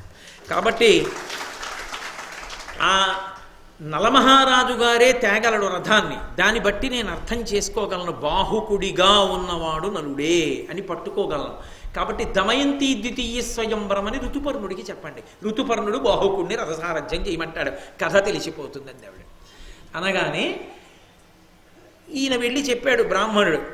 చెప్పగానే ఎంతో సంతోషంగా ఋతుపర్ణుడు దమయంతికి ద్వితీయ స్వయంవరంట మనం వెళ్ళాలన్నాడు. 100 యోజనాల దూరం, 100 ఆమడలు, రథం అంతసేపట్లో వెళ్ళదు. కాబట్టి అలా నడపగలిగిన వాడు ఎవరని అడిగాడు. బాహుకుడు ఒక్కడే నడపగలడు. అనగానే బాహుకుడిని పిలిచి అన్నాడు, మనం తప్పకుండా స్వయంవరానికి వెళ్ళాలి, ఇవాళ రాత్రికి చేరిపోవాలి. చేరిపోయేటట్టుగా రథాన్ని అంత వేగంగా నడపగలిగిన వాడివి నువ్వు ఒక్కడివేట, పూంచు గుర్రాలు వచ్చేస్తున్నానన్నాడు. నలుడు గబగబా వెళ్ళి ఆ వార్ష్ణేయుడు అని నలుడికి పూర్వం రథం నడిపినవాడు. ఆ వార్ష్ణేయుడు నలుడి రథం ఇక్కడే ఉంది. ఎందుకని ఆ రథంతో కూడా వచ్చేసాడు ఆయన, గుర్రాలతో కూడా ఇక్కడికే ఉద్యోగం చేసుకోవడానికి. ఆయన వేరు గుర్రాలు తీసుకొచ్చి పూనుస్తున్నాడు, మంచి ఓపికన్న గుర్రాలు. నలుడు అన్నాడు, కాదు, ఆ గుర్రాలతో రథం పూంచన్నాడు. తను నలుడిగా ఉన్నప్పుడు తోలిన గుర్రాల రథాన్ని పూంచాడు. ఋతుపర్ణుడు వచ్చి అన్నాడు, ఇవి ముసలి గుర్రాలు, ఓపికన్న గుర్రాలు కట్టకపోయావా అన్నాడు. సారథ్యం చేసేది నేను, ఆ గుర్రాలు ఏమిటో ఆ రథం ఏమిటో నాకు తెలుసు, ఎక్కండి రథం అన్నాడు. ఋతుపర్ణుడు ఎక్కాడు, వార్ష్ణేయుడు ఎక్కాడు, బాహుకుడు రథం తోలుతున్నాడు. రథం తోలుతుంటే ఆశ్చర్యపోయిన వాడు ఋతుపర్ణుడు. ఎందుకో తెలుసా? ఆయన అనుకున్నాడు, అన్నాడు కానీ తీసుకెళ్ళగలడా అంత దూరం అనుకున్నాడు. ఎదురున దవ్వుల చూచిన పొడవులెల్లా తక్షణమ కదియగా అవి ఎంతయును దవ్వయి కనపడ బిరుదనిది దినేశ్వరు రథమో అనూరుడో ఇతడంచు అప్పుడు హృదయమునను కడు విస్మయం వంది ఇక్ష్వాకుకులుడు. ఆ రథంలో కూర్చుని వెళ్ళిపోతున్న ఋతుపర్ణుడికి దూరంగా చెట్టు కనపడేది. ఆయన ఇలా చూసేటప్పటికి అది ఎక్కడో వెనక్కి వెళ్ళిపోయింది. అంటే రథం ఎంత వేగంగా పెడుతోందో చూడండి. ఆయన ఇలా ఆశ్చర్యంతో చూస్తుంటే గాలికి ఆయన ఉత్తరీయం కింద పడింది రథంలోంచి. వెంటనే అన్నాడు, ఆపు బాహుకా, ఉత్తరీయం పడింది, వార్ష్ణేయుడు దిగి దాన్ని తీస్తాడన్నాడు. ప్రభు దిగి తీయడుగా. నలుడు అన్నాడు, ఆపడం కుదరదు, యోజనం దూరం వచ్చేసింది రథం అన్నాడు. ఉత్తరీయం కింద పడగానే ఉత్తరీయం పడిందయా అనేటప్పటికీ యోజనం దూరం వెళ్ళిపోయింది రథం. అది నలుడు యొక్క రథసారథ్యం అంటే అలా ఉంటుంది. కాబట్టి అంత వేగంగా రథాన్ని పోనిస్తున్నాడు. ఋతుపర్ణుడు ఆయన విద్య చూసి ఆశ్చర్యపోయి, ఆ బాహుకుడి సారథ్యం చూసి ఆశ్చర్యపోయి, ఓయ్ బాహుకా, నువ్వు గొప్పగా సారథ్యం చేస్తున్నావు, నీ దగ్గర ఎటువంటి విద్య ఉందో అశ్వ విద్య నా దగ్గర ఒక విద్య ఉంది, అక్షహృదయం, దాని చేత సంఖ్యాశాస్త్రం నాకు వశమైంది, నేను ఇలా చూస్తే లెక్క పెట్టేస్తా. అదిగో ఎదురుగుండా కనపడుతున్నటువంటి తాండ్ర చెట్టుకి ఆకులు కాయలు పళ్ళు కలిపి ఎన్నున్నాయో చెప్తానన్నాడు. చెప్పన్నాడు నలుడు. దూరంగా కనపడింది, వేగంగా రథం వచ్చేసి వెళ్ళిపోయింది. వెంటనే ఆయన అన్నాడు, నాకు ఎదురుగుండా కనపడినటువంటి 2 కొమ్మలకు కలిపి ఆకులు పళ్ళు కలిపి 10,001 ఉన్నాయి, మిగిలిన కొమ్మలన్నింటికీ కలిపి 2,095 ఆకులు ఉన్నాయి అన్నాడు. ఆశ్చర్యపోయాడు నలుడు. ఇది నిజమా కాదా ఎలా తెలుస్తుంది? చెట్టు పడగొట్టి ఆకులు లెక్కెట్టాలి. రథాన్ని వెనక్కి తీసుకొచ్చి రథం ఆపి చెట్టు పడగొట్టి ఆ 2 కొమ్మలకున్న ఆకులు పళ్ళు లెక్క పెట్టాడు. ఖచ్చితంగా ఋతుపర్ణుడు ఏం చెప్పాడో అన్నీ ఉన్నాయి. మిగిలిన కొమ్మలకున్నవి లెక్క పెట్టాడు, ఋతుపర్ణుడు ఎన్ని చెప్పాడో అన్నీ ఉన్నాయి. అది అక్షవిద్య యొక్క శాస్త్రం. దాని వలన ఆయనకి వశమైంది ఆ శక్తి. కాబట్టి ఇప్పుడు ఆశ్చర్యపోతే ఋతుపర్ణుడు అన్నాడు, నీ సారథ్యం చూసి నేను ఆశ్చర్యపోతున్నాను. తీసుకెళ్ళిపోతావు, సందేహం లేదు, విదర్భ రాజ్యానికి తీసుకెళ్తావు. కాబట్టి నీకు నేను అక్షహృదయం ఇస్తాను, తీసుకో. ఇది అక్షహృదయం అనగా విదితంబగు విద్య, దీని విద్యుక్తముగా మది నెరుగు నరుడు సంఖ్యావిదుడగు దుష్కృత కళంక విష విముక్తుడగున్. ఏ వ్యక్తి అయితే దీన్ని సంప్రదాయబద్ధంగా గురుముఖంగా ఈ విద్యని తీసుకుంటాడో వాడు, అలా తీసుకున్నటువంటి వ్యక్తి సంఖ్యాశాస్త్రమునందు ప్రవీణుడవుతాడు. ఏవైనా సరే ఇలా చూస్తే లెక్క పెట్టేస్తాడు, అతనికి ఆ శక్తి వచ్చేస్తుంది. అంతేకాదు, ఎవరు ఈ అక్షహృదయాన్ని పుచ్చుకుంటారో ఆ పుచ్చుకున్న వ్యక్తి ఇంతకుముందు ఏవైనా పాపకర్మలు చేసి ఉంటే అవన్నీ తొలగిపోతాయి. 2, అతను ఇక పాపం చెయ్యడానికి వీలులేని గొప్ప స్థితిని పొందుతాడు. 2, అతని శరీరంలో విషం ఉంటే అదంతా బయటికి పోతుందన్నాడు. అక్షహృదయం నాకు ఉపదేశించమన్నాడు. కర్కోటకుడు చెప్పాడుగా, నీకు ఈ గుర్రాల్ని తోలి హృదయం నీకు చెప్తా, అశ్వహృదయం, అక్షహృదయం నాకు చెప్పన్నాడు. అంటే ఆయన అన్నాడు, నీకు నేను నేర్పుతాను, కాబట్టి జాగ్రత్తగా నేర్చుకో. సకల గుణ ప్రసిద్ధుడగు సర్వహితుండగు జూవేయంచు బాహుకునకు ప్రీతితోడ విధియుక్తముగా నుపదేశమిచ్చే అత్య కుటిల బుద్ధి అక్షహృదయంబు గరంబు రయంబుతో విదర్భకు జనువేట్క చేసి ఋతుపర్ణుడు పూర్ణ మనఃప్రసన్నుడై. తొందరగా విదర్భ చేరుకోవాలని దమయంతీదేవి యొక్క పునఃస్వయంవరంలో పాల్గొనాలనేటటువంటి ఉత్కంఠతో ఉన్న ఋతుపర్ణుడు, నీకు వెంటనే నేర్పుతాను, కూర్చోవయ్యా అని చెప్పి ఆ అక్షహృదయాన్ని ఉపదేశం చేశాడు. ఎప్పుడైతే అక్షహృదయాన్ని ఉపదేశం నలుడు పొందాడో, పొందగానే ఆయన శరీరంలో ఉన్నటువంటి కర్కోటకుని యొక్క విషం బయటికి వెళ్ళిపోయింది. అది బయటికి వెళ్ళిపోగానే పాపమునకు ఆలవాలమైనది కూడా ఇక లోపల ఉండడానికి వీల్లేదు. అక్షహృదయం నేర్చుకుంటే కలిపురుషుడు బయటకు వచ్చేసాడు. నలుణ్ణి విడిచిపెట్టేశాడు. విడిచిపెట్టి బయటకు వచ్చి నించున్నాడు. నిలబడి, నలుడొల్లి ఆక్రమించిన కలి కర్కోటక విషంబు గ్రక్కుచు నొడలన్ వెలువడి నలునకు విహితంజలి అయి తన్నెరుగ చెప్పే చెంచలుడగుచున్. గడగడగడగడ వణికిపోతూ 2 చేతులు అంజలి ఘటించిన నలుడికి నమస్కరించి, నేను ఈ కలిపురుషుణ్ణి నీలోకి ప్రవేశించి నీతో తమకంతో కూడిన జూదం ఆడించాను, భార్యని విడిచిపెట్టేటట్టు చేశాను, నీతో ఈ పాపములు చేయించిన వాడను నేనే. ఒకనాడు దమయంతి స్వయంవరంలో ఆమెను అపేక్షించి ఆమె వివాహం అయిపోయిందని తెలుసుకుని కక్ష కట్టి ఇన్ని పనులు చేశాను, నన్ను మన్నించవలసింది అన్నాడు. నలమహారాజు గారు కలిపురుషుణ్ణి వెంటనే నీకు తగిన శిక్ష వేస్తానన్నాడు. ఇంకేం శిక్ష వెయ్యాలి? నీలో నేనుండగా కర్కోటకుడు కరిచిన కారణం చేత ఆ విషం నీ లోపల తిరుగుతుంటే విషం చేత కాలుతూ చస్తూ ఇన్నాళ్ళు చచ్చాను. అక్షహృదయం ఉపదేశం పొందితే విషంతో పాటు బయటపడ్డాను. కాబట్టి నాకు పడవలసిన శిక్ష పడింది, నన్ను క్షమించమన్నాడు. వదిలిపెట్టేశాడు నలమహారాజు. వెంటనే ఆ కలి మళ్ళీ కనబడితే నలుడు ఏం చేస్తాడోనన్న భయంతో అక్కడే ఉన్నటువంటి ఆ తాండ్ర వృక్షంలోకి వెళ్ళిపోయాడు. అందుకే అప్పటి నుంచి ఇప్పటి వరకు కూడా ఎవ్వరూ కూడా తాండ్ర చెట్టుని చూడడం కానీ తాండ్ర చెట్టు నీడలో నిలబడడం కానీ చెయ్యకూడదు అని. దానివలన కలిపురుషుని యొక్క దోషం అంటుకుని లేనిపోని ఇబ్బందుల పాలవుతారు అని చెప్పి ఆనాడు కలిపురుషుడు ఒక మాట అన్నాడు. ఎక్కడైనా సరే నలదమయంతుల యొక్క చరిత్ర చెప్పిన, నలదమయంతుల్ని కీర్తించిన అటువంటి వారి జోలికి నేను రాను. ఒకవేళ పాపపు బుద్ధులు కల్పించి ఎవరి యందైనా నేను ప్రవేశించినా విశేషమైన అపకీర్తి పాలైపోతున్నా ఈ నలదమయంతుల యొక్క ఆఖ్యానం చెప్పబడిన చోట శ్రద్ధాళువులై వింటే నేను వెంటనే వాళ్ళని విడిచిపెట్టి వెళ్ళిపోతాను. వాళ్ళు పుణ్యాన్ని పొంది వాళ్ళు మళ్ళీ మనశ్శాంతిని పొందుతారు అని వరమిచ్చాడు. అక్కడి నుంచి మళ్ళీ ఋతుపర్ణుణ్ణి ఎక్కించుకుని అపారమైన వేగంతో నలుడు విదర్భ రాజ్యానికి చేరుకున్నాడు. చిలికెత్తెలు వచ్చి చెప్పారు, అమ్మ రథం వచ్చేస్తోంది ఋతుపర్ణుడిదని. ఋతుపర్ణుడి కోసం కాదు దమయంతి సంరంభం, సారథి తోలుతున్న రథం యొక్క చప్పుడు బట్టి చెప్తుంది ఆవిడ, నలుడో కాదో సారథి. ఆవిడ జాగ్రత్తగా రథసారథ్యం, ఆ రథం యొక్క చక్రముల చప్పుడు విందా ఘోష, ఖచ్చితంగా రథసారథి నలుడే, బాహుకుడి వేషంలో ఉన్నవాడు నలుడే.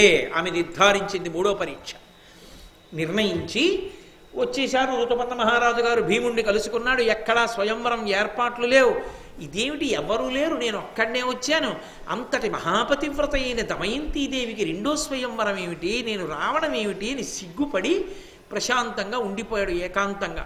ఆయన ఏమి బయటపడలేదు, ఆ మాట అనలేదు, తనకే సిగ్గు కలిగి ఉండిపోయాడు. అది ఆమె పాతివ్రత్య శక్తి. ఈ తల్లి దమయంతీదేవి వెంటనే కేసిని అనబడేటటువంటి తన యొక్క చెలికెత్తిని పిలిచి, తన దగ్గర ఉండే ఒక దాసిని పిలిచి, నువ్వు వెళ్ళి నలమహారాజు గారితో మాట్లాడిరా, బాహుకుడిగా ఉన్నాడు కదూ, ఎక్కడున్నాడో చూడు. ఇప్పుడు మన అంతఃపురం దగ్గరికి వచ్చాడుగా, ఋతుపర్ణుడిని తీసుకొచ్చాడుగా. ఋతుపర్ణుడు అంటే అంతఃపురంలో ఉంటాడు, అతను ఏ అశ్వశాలలోనో ఉంటాడుగా. బండికి గుర్రాలు విప్పి వెళ్ళి మాట్లాడిరా, జాగ్రత్తగా మాట్లాడదు. చిత్రనలీయంలో అసలు విని తీరాలి. ఆ చిత్ర మాట్లాడడం అలా ఉంటుంది, అంత గొప్పగా ఉంటుంది. బాహుకుడంతటి వాడు పొరపాటు పడిపోతాడు ఆ చిత్రతో మాట్లాడడం. అంత అద్భుతమైన సంభాషణ నడిపించారు అందులో. నన్నయ్య గారు కూడా ఏం తక్కువ చేయలేదనుకోండి. కాబట్టి ఆ కేసిని దమయంతి పంపిస్తే ఆయన దగ్గరికి వెళ్ళింది. ఏమీ తెలియని వాళ్ళ ఆ గుర్రబండికి ఉన్న గుర్రాలు విప్పేసి అక్కడే పడుకుని ఉన్నాడు నలుడు. మామగారి ఇల్లది, తన భార్య ఉన్న చోటు. కానీ తనకి తగిన ప్రాభవం లేక కష్టాల కూర్చి అలాగే పడుకుని ఉన్నాడు. ఈ కేసిని వెళ్ళి అడిగింది, నన్ను దమయంతీదేవి పంపించింది, మీరు ఎందుకు వచ్చారో అడిగి రమ్మంది అంది. వెంటనే దమయంతీదేవి పంపించింది, మీరు ఎందుకు వచ్చారు అంటే, ఒకటి పురుష హృదయం కనుక అక్కసుతో ఎందుకు వస్తాం, పునర్వివాహం చేసుకుంటాను అందుకే ఋతుపర్ణుడు వచ్చాడు తీసుకొచ్చాను అని ఆయన అక్కసుతో మాట్లాడతాడేమో చూడాలి. ఆయన పరమ ప్రశాంతంగా అన్నాడు. భీముడు పునఃస్వయంవరాన్ని ప్రకటించాడుగా దమయంతీదేవికి. ఋతుపర్ణ మహారాజు రావలసి వచ్చింది.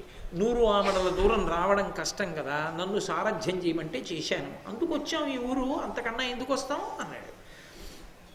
కేసిని అంది, 3వ వారెవడు మీతో వచ్చింది అని. వార్ష్ణేయుడు అన్నాడు.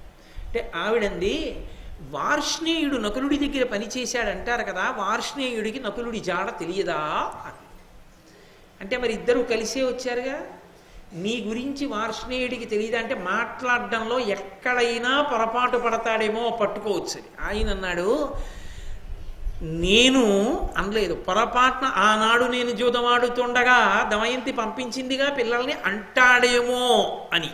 ఆయన అన్నాడు, నలమహారాజు జూదమాడుతుండగా దమయంతీదేవి బిడ్డలిద్దరినీ వార్ష్ణేయుడి రథమెక్కించి పుట్టింటికి పంపించి వెనక్కి త్వరగా రమ్మందిట. వార్ష్ణేయుడు తిరిగొచ్చే లోపలే నలుడు రాజ్యభ్రష్టుడై అరణ్యవాసానికి వెళ్ళిపోయట. లేని కొలువు నాకెందుకు, నలుడు లేడు కదా అని ఆయన పుష్కరుడి దగ్గర పనిచేయడం ఇష్టం లేక తిన్నగా వెళ్ళిపోయి ఋతుపర్ణుడి దగ్గర చేరిపోయట. అందుకని ఋతుపర్ణుడి దగ్గర పనిచేస్తున్నాడు. నలుడు ఓడిపోగానే ఋతుపర్ణుడి దగ్గరికి వెళ్ళిపోయినటువంటి వార్ష్ణేయుడికి నలుడు యొక్క జాడ ఎలా తెలుస్తుంది, తెలియదన్న. ఎక్కడైనా దొరికాడా, ఎక్కడా ఆయన దొరకలేదు. ఎక్కడా దొరకకపోతే కేసిని ఎంత దాపరికంతో ఉందామనుకున్నవాడైనా అతను చేసిన మోసాన్ని ఎత్తి చూపించి నింద చేస్తే ముఖంలో కూడా ఎటువంటి ప్రతిస్పందన లేకుండా, ఏ భావం లేకుండా దాచుకోగలడా? అంత ప్రేమైకమూర్తి బయటపడడా ఎక్కడో అక్కడ చూడాలని నలుణ్ణి నింద చేస్తూ మాట్లాడింది. అడవిలో వస్త్రార్థహారి అయి దయలేక ప్రాణేశ్వరుడు తను బాసి చనిన నాటి వస్త్రార్థంబు నలినాక్షి ఇప్పుడు పరిధానముగా పాంసు పటల మలిన మగుచున్న తనముతో నయనంబు జడకొన్న అలకావళులతోడ అవనితలము శయనంబుగా ధర్మచారిణి దమయంతి అనఘవ్రతం బిట్టులాచరించుచున్నదనిన అవిరళోద్గత బాష్పపూర్ణంబులైన లోచనంబులిరుక పడకయుండ వదన పద్మంబు వాంచి తానుండు వలన సూచుచుండె నలుడు.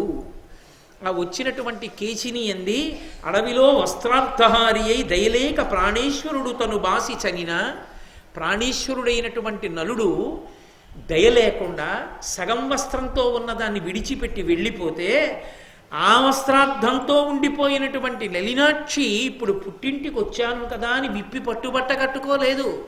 ఆ బట్టతోనే ఇప్పటికీ ఉంది. పాంసు పటల మలిన మగుచున్న తనువుతో అనయంబు జడగొన్న అలకాములతోడ ఆమె మట్టి కొట్టినటువంటి నేల మీద పడుకుంటోంది. గది తుడుచుకు పడుకోవట్లేదు. నలుడు ఏ కష్టంలో ఉన్నాడో అని మట్టి పట్టిన నేల మీద నిద్రపోతోంది. ఆమె అనయంబు ఎల్లప్పుడూ కూడా జడగొన్న అలకామలులతోడ ఆమె జుట్టంతా కూడా చిమ్ముకుపోయి ముద్దలు కట్టేసింది. తైల సంస్కారం లేదు. అవనితలము శయనంబుగా ధర్మచారిణి దమయంతి అనఘవ్రతం బిట్టులాచరించుచున్నదనిన భూశయనం చేస్తోంది. కటిక నేల మీద పడుకుంటోంది. తనకి పాపం కలగకూడదు, భర్త ఎలా ఉన్నాడో ఏ సుఖంలో ఉన్నాడో తెలియకుండా తాను సిగపడకూడదని పరమధర్మచారిణి అయి అలా ఉంది. మోసగాడు నలుడు మాత్రం ఎక్కడున్నాడో తెలియదు, విడిచి వెళ్ళిపోయాడు. తగునా ఈ పని అని అడిగింది. అడిగేటప్పటికి ఏదో జవాబు చెప్పబోయాడు. కానీ దమయంతీదేవి ఇన్ని కష్టాలు పడుతోంది అని వినగానే కంఠం గాద్గదికమై కన్నుల వెంట బడబడా నీళ్లు కారిపోయి ఎక్కడ కేశిని చూస్తుందో అని తల పక్కకి తిప్పి ముఖం కూడా తుడుచుకోకుండా నీటి ధారలు కారిపోతుంటే అలా ఉండిపోయాడు. పట్టుకోవలసింది పట్టేసుకుంది కేశిని. పట్టుకుని ఆమె లోపలికి వెళ్ళి దమయంతీదేవితో చెప్పిందమ్మా, నీ బాధ చెప్పగానే కందుల వెంట నీళ్లు కారిపోయాయమ్మా, ముఖం మలినమైపోయింది, మాట మాట్లాడలేదమ్మా, పక్కకి తిప్పి ముఖాన్ని ఊరుకున్నాడమ్మా అంది. ఆవిడంది, ఓ కేశిని, ఇప్పుడే మనం పట్టుకోవాలి నలుడిని, మళ్ళీ ఋతుపర్ణుడు వెళ్ళిపోతే దొరకడం. వినవమ్మా, అతను ఎలా ఉంటాడు అన్నదాన్ని పట్టుకోవడానికి ఇంకొక ఆధారం ఉంది. ఏ విధమయంతీదేవండి, ఏమి తెలివితే అట్లా ఆవిడ మీద. నిజంగా ఆయన వంట పని చేస్తూ ఉంటాడుగా. ఇప్పుడు ఋతుపర్ణుడు వచ్చాడుగా, ఋతుపర్ణుడికి వంటలు చేస్తూ ఉంటాడు. ఆ వంట చేసే విధానం చూసొచ్చి నాకు చెప్పవే ఎలా చేస్తున్నాడో అంది.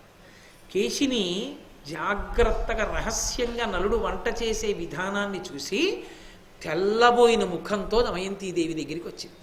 వచ్చి, వినవమ్మ, తృణిముష్టికొని వాడు వీచుడు అందగ్ని ఉదయించు, అతని వంట అమరులనంతకు ఇంధనములపేక్షింపక ఉడుగక మండుచునుండు, మరియు గడకతో నంజుళ్ళు కడగంగ సమకట్టి జలమపేక్షించుచుడు సంభవిల్లి కుంభముల్ నిండి దివ్యాంభ ప్రవాహము అక్షయమగుచుండు తక్షణమ చూడ, అతని కరతలద్వయామర్దితములై కందియును మహాసుగంధ కుసుమ తతులు తొంటి ఎట్లా తమ కంపు విడువకయుండు, అతని తేజమున్నతంబు అని. ఆవిడ చూసొచ్చిందమ్మా, చాలా ఆశ్చర్యంగా ఉందమ్మా తన వంట చేసే విధానం. తృణమృష్టి కొనివాడు వీచుచు అందగ్ని ఉదయించు. అతను గడ్డి పరకలు పట్టుకుని ఓ మూట చేత్తో పట్టుకుని ఇలా అంటాడు అగ్ని కోసం. అంటే అగ్ని పుడుతుంది. అక్కడ ఇంధనం ఏమి ఉండదు, వంట చెరుకో లేకపోతే ఏదో నూనె ఉండదు, ఉండకుండానే అగ్ని పుడుతుంది. ఇంకా ఆశ్చర్యం ఏమిటంటే అతని వంట అమరునంతకు ఇంధనములు అపేక్షించక, అతని వంట అయిపోయే వరకు కట్టె తోస్తున్నాడా ఇంధనం పోస్తున్నాడాతో పని లేకుండా వంట అయ్యే వరకు అగ్ని అలాగే వెలుగుతుంది. కావలసినంత సిమ్లో ఉండాలంటే సిమ్లో ఉంటుంది, హైలో ఉండాలంటే హైలో ఉంటుంది. కాబట్టి ఉడుగక మండుచునుండు, మరియు ఆ మంట ఆరిపోదు, అలాగే ఉంటుంది. వంట అయిపోతే నిధనం అయిపోతుంది తనంత తాను. మరియు గడకతో నంజుళ్ళు కడగంగ సమకట్టి జలమపేక్షించుడు సంభవిల్లి కుంభకముల్ నిండి దివ్యాంభ ప్రవాహం అక్షయమగుచుండు తక్షణమ చూడ.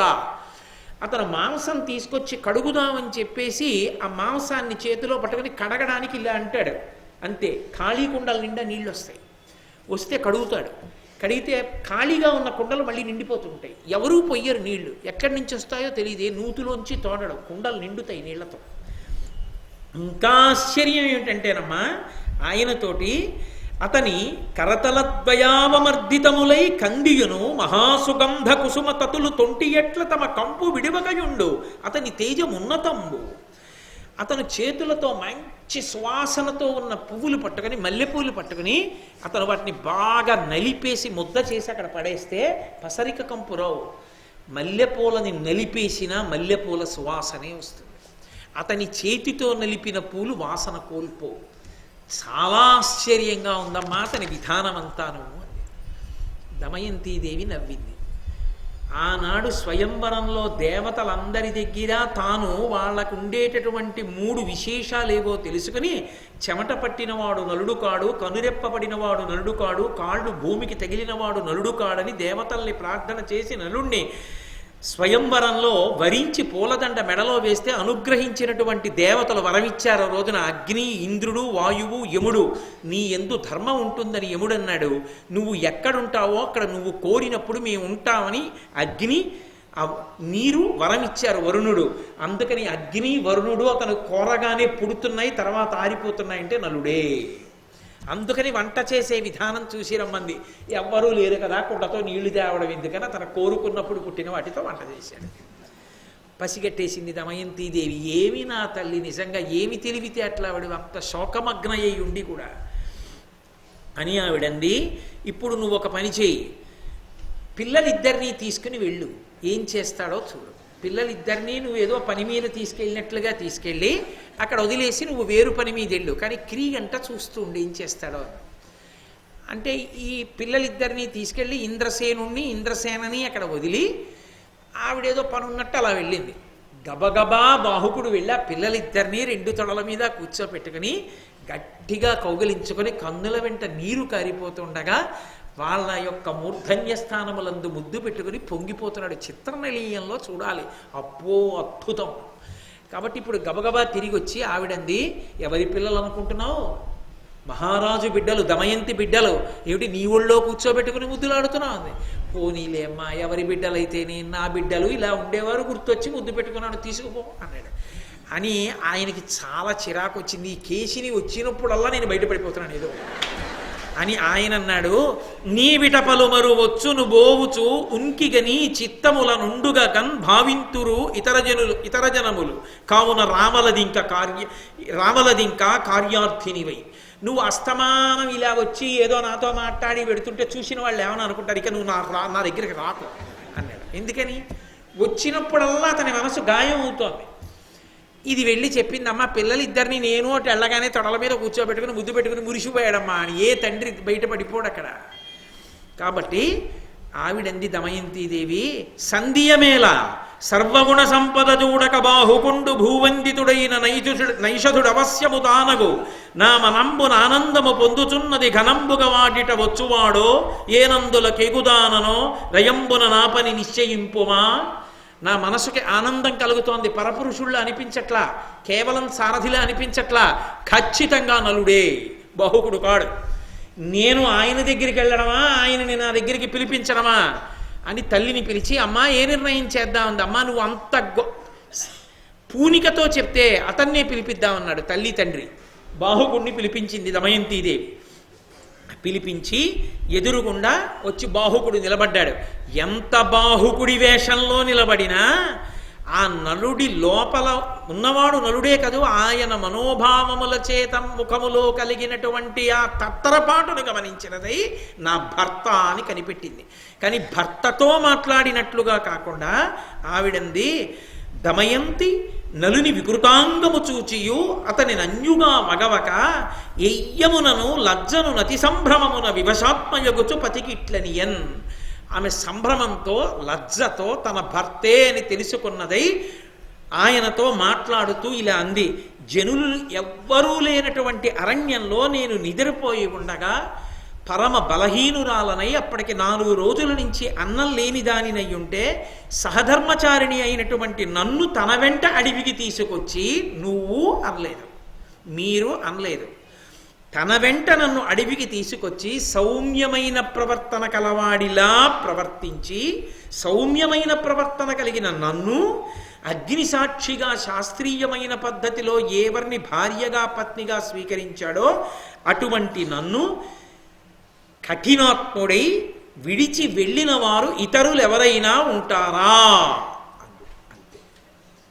నలుడు తక్క, నా భర్త తక్క, ఆ మాట ఆమె అనలేదు, పూర్తి చెయ్యలేదు.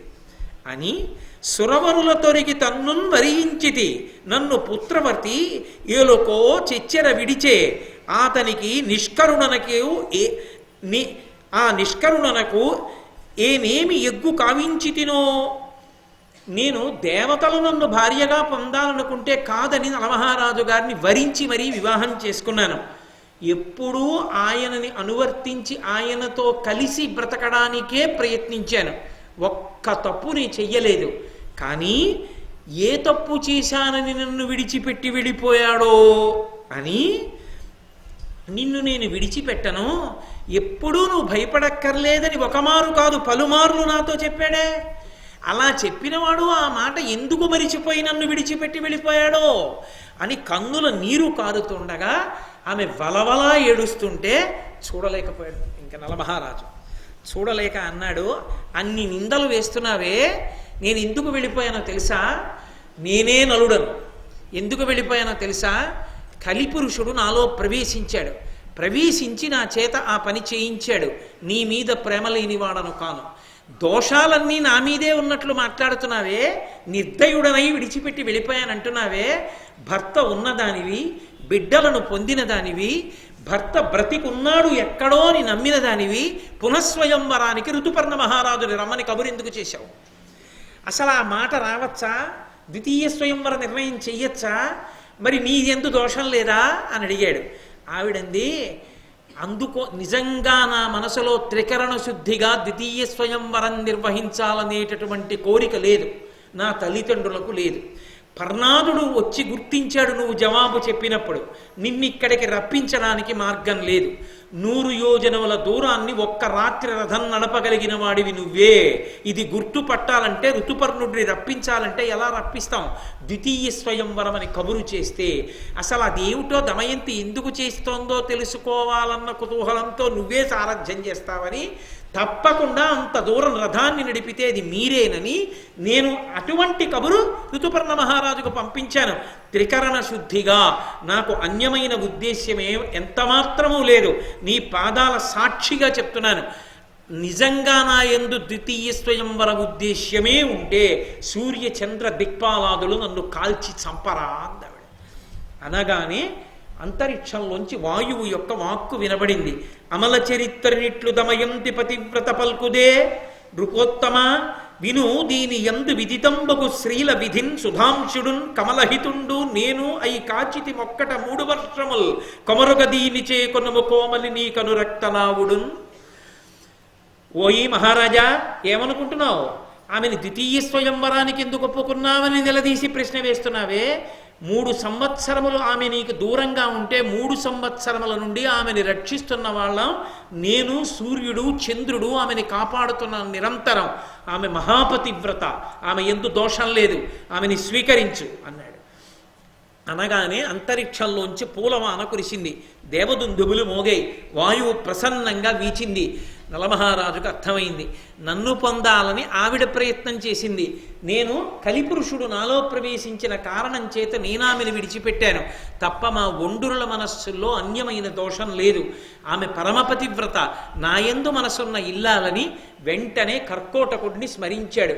దివ్య వస్త్రం వచ్చింది, దాన్ని కప్పుకోగానే నలమహారాజు తన యథాస్వరూపాన్ని పొందాడు. దమయంతి పరమ ప్రీతితో నలుణ్ణి కలుసుకుంది. ఋతుపర్ణ మహారాజు గబగబా వచ్చి, నీ వంటి మహానుభావుడి చేత గుర్రాల్ని నేను లొంగేటట్టు చేయించాను, ఆ తర్వాత రథం నడిపించాను, కాబట్టి నా తప్పు మన్నించవలసింది అన్నాడు. ఇందులో ఏమీ దోషం లేదు ఋతుపర్ణ మహారాజా. కర్కోటకుడు నేను రూపం మారితే తప్ప పరరాజు వద్ద సేవించలేను కనుక నన్ను అలా అనుగ్రహించి పంపించాడు. ఆ కర్కోటకుడి వల్లే ఇవాళ నేను ఇలా బయటికి వచ్చి మళ్ళీ దమయంతిని కలవగలిగానని, నువ్వు నాకు అక్షహృదయం ఇచ్చావు, నేను నీకు అశ్వహృదయం ఇస్తానని ఋతుపర్ణ మహారాజుకి అశ్వహృదయాన్ని ఇచ్చారు. ఇచ్చిన తరువాత నలమహారాజు గారు ఒకానొకప్పుడు కొన్ని రోజులు ఆ విదర్భ రాజ్యంలో ఉన్న తర్వాత కేవలంగా ఒక్క రథాన్ని 16 ఏనుగుల్ని 50 గుర్రాల్ని 600 మంది సైనికుల్ని వెంట పెట్టుకుని నిషధరాజ్యానికి వెళ్ళి అక్కడ రాజ్యమేలుతున్నటువంటి పుష్కరుడితోటి నువ్వు నాతో ధర్మయుద్ధం చేస్తావా లేకపోతే నువ్వు నాతో జూదం ఆడతావా, రెండిటిలో ఏం చేస్తావో నాకు చెప్పమన్నారు. జూదం ఆడతాను, నీ దగ్గర ఏముందని పణం పెడతావన్నాడు. దమయంతిని పణం పెడతానన్నారు. దమయంతీదేవిని పొందొచ్చనుకున్నాడు పుష్కరుడు. ఎందుకని ఇప్పుడు అక్షహృదయం తన దగ్గరుంది, తనని మాయ చేసి ఓడించడం కుదరదు. ద్వాపరుడు పాచికలలో ఉన్నా ఇక పడవు పందాలు. అక్షహృదయం తెలుసున్న వాడిని ఓడించగలిగిన వాడు ఇంకొండడు జూదంలో. కాబట్టి దమయంతీదేవిని ధైర్యంగా పణం పెట్టి పందెం వేశాడు. సమస్త సామ్రాజ్యాన్ని పుష్కరుడు పెట్టాడు. ఒక్క పందెంలోనే తన రాజ్యాన్నంతా నలుడు తాను పొందేసి అక్షహృదయం ఉంది కాబట్టి ఓడిపోకుండా రాజ్యాన్ని పొంది ఎంతో సంతోషంతో నిన్ను నేను వధించి ఉండేవాణ్ణి, కానీ నా పినతండ్రి బిడ్డవి, ఇక్కడి నుంచి వెంటనే విడిచిపెట్టి వెళ్ళిపోమన్నాడు. ఆయన ఆ రాజ్యాన్ని విడిచిపెట్టి వెళ్ళిపోయాడు. దమయంతీదేవి బయలుదేరొచ్చింది. మళ్ళీ నలమహారాజు గారు దమయంతీదేవితో తన బిడ్డలతో కలిసి అఖండ భూమండలాన్ని సార్వభౌముడై ఎంతో సంతోషంగా పరిపాలించాడు. మహాభారతంలో ప్రత్యేకించి ఆరణ్య పర్వంలో ఈ నలదమయంతులకు సంబంధించినటువంటి ఉపాఖ్యానమే చాలా పెద్ద ఉపాఖ్యానం. ఈ ఉపాఖ్యానానికి ఫలశ్రుతి చెప్తూ అన్నారు, ఈ నలోపాఖ్యానం ఎప్పుడు దత్తావధానులై వినివారు తవిలి సభల చదివెడువారును జగతీశ కలిదోష నిర్ముక్తులగుదురు నిఖిల పుణ్య ఫలభాగులగుదురు బహుపుత్ర పౌత్ర ఆయురారోగ్య ధన యుక్తులగుదురు ఎల్ల విషములకును దుష్ట విషయములకును దూరులగుదురు ధర్మాత్ములగుదురు ఉర్వి కడు ప్రసిద్ధమిదియు కర్కోటకుని దమయంతి పుణ్యమూర్తి అయిన నలుని ఋతుచరిత్రుడైన ఋతుపర్ణుని కీర్తింప కలిభయంబులెల్ల క్రాగునధిపా.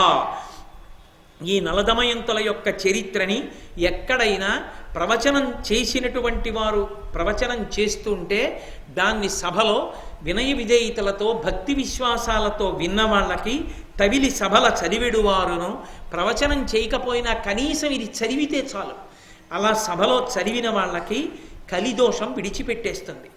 అఖిల పుణ్యములు చేశారు అనేటటువంటి ఫలితాన్ని వెంటనే వాళ్ళ ఖాతాలో వేస్తారు. అన్ని పుణ్యములు చేసిన ఫలితం ఒక్క నలదమయంతుల యొక్క ఉపాఖ్యానాన్ని వినడం వల్ల వస్తుంది. కాబట్టి బహుపుత్ర పౌత్రాయురారోగ్య ధనయుక్తులగుదురు, అనేక మంది కొడుకులు అనేక మంది పౌత్రులు అంటే మనవలు. ఒక కొడుకున్నా బెంగేం పెట్టుకోక్కర్లేదు, అనేక మంది మనవలు వస్తారు. కాబట్టి మనవలు పుట్టినవాడు తాత అనిపించుకున్నవాడు ఈ ఘట్టాన్ని చెప్పకపోతే కృతజ్ఞుడైపోడు, చెప్పాలి. కాబట్టి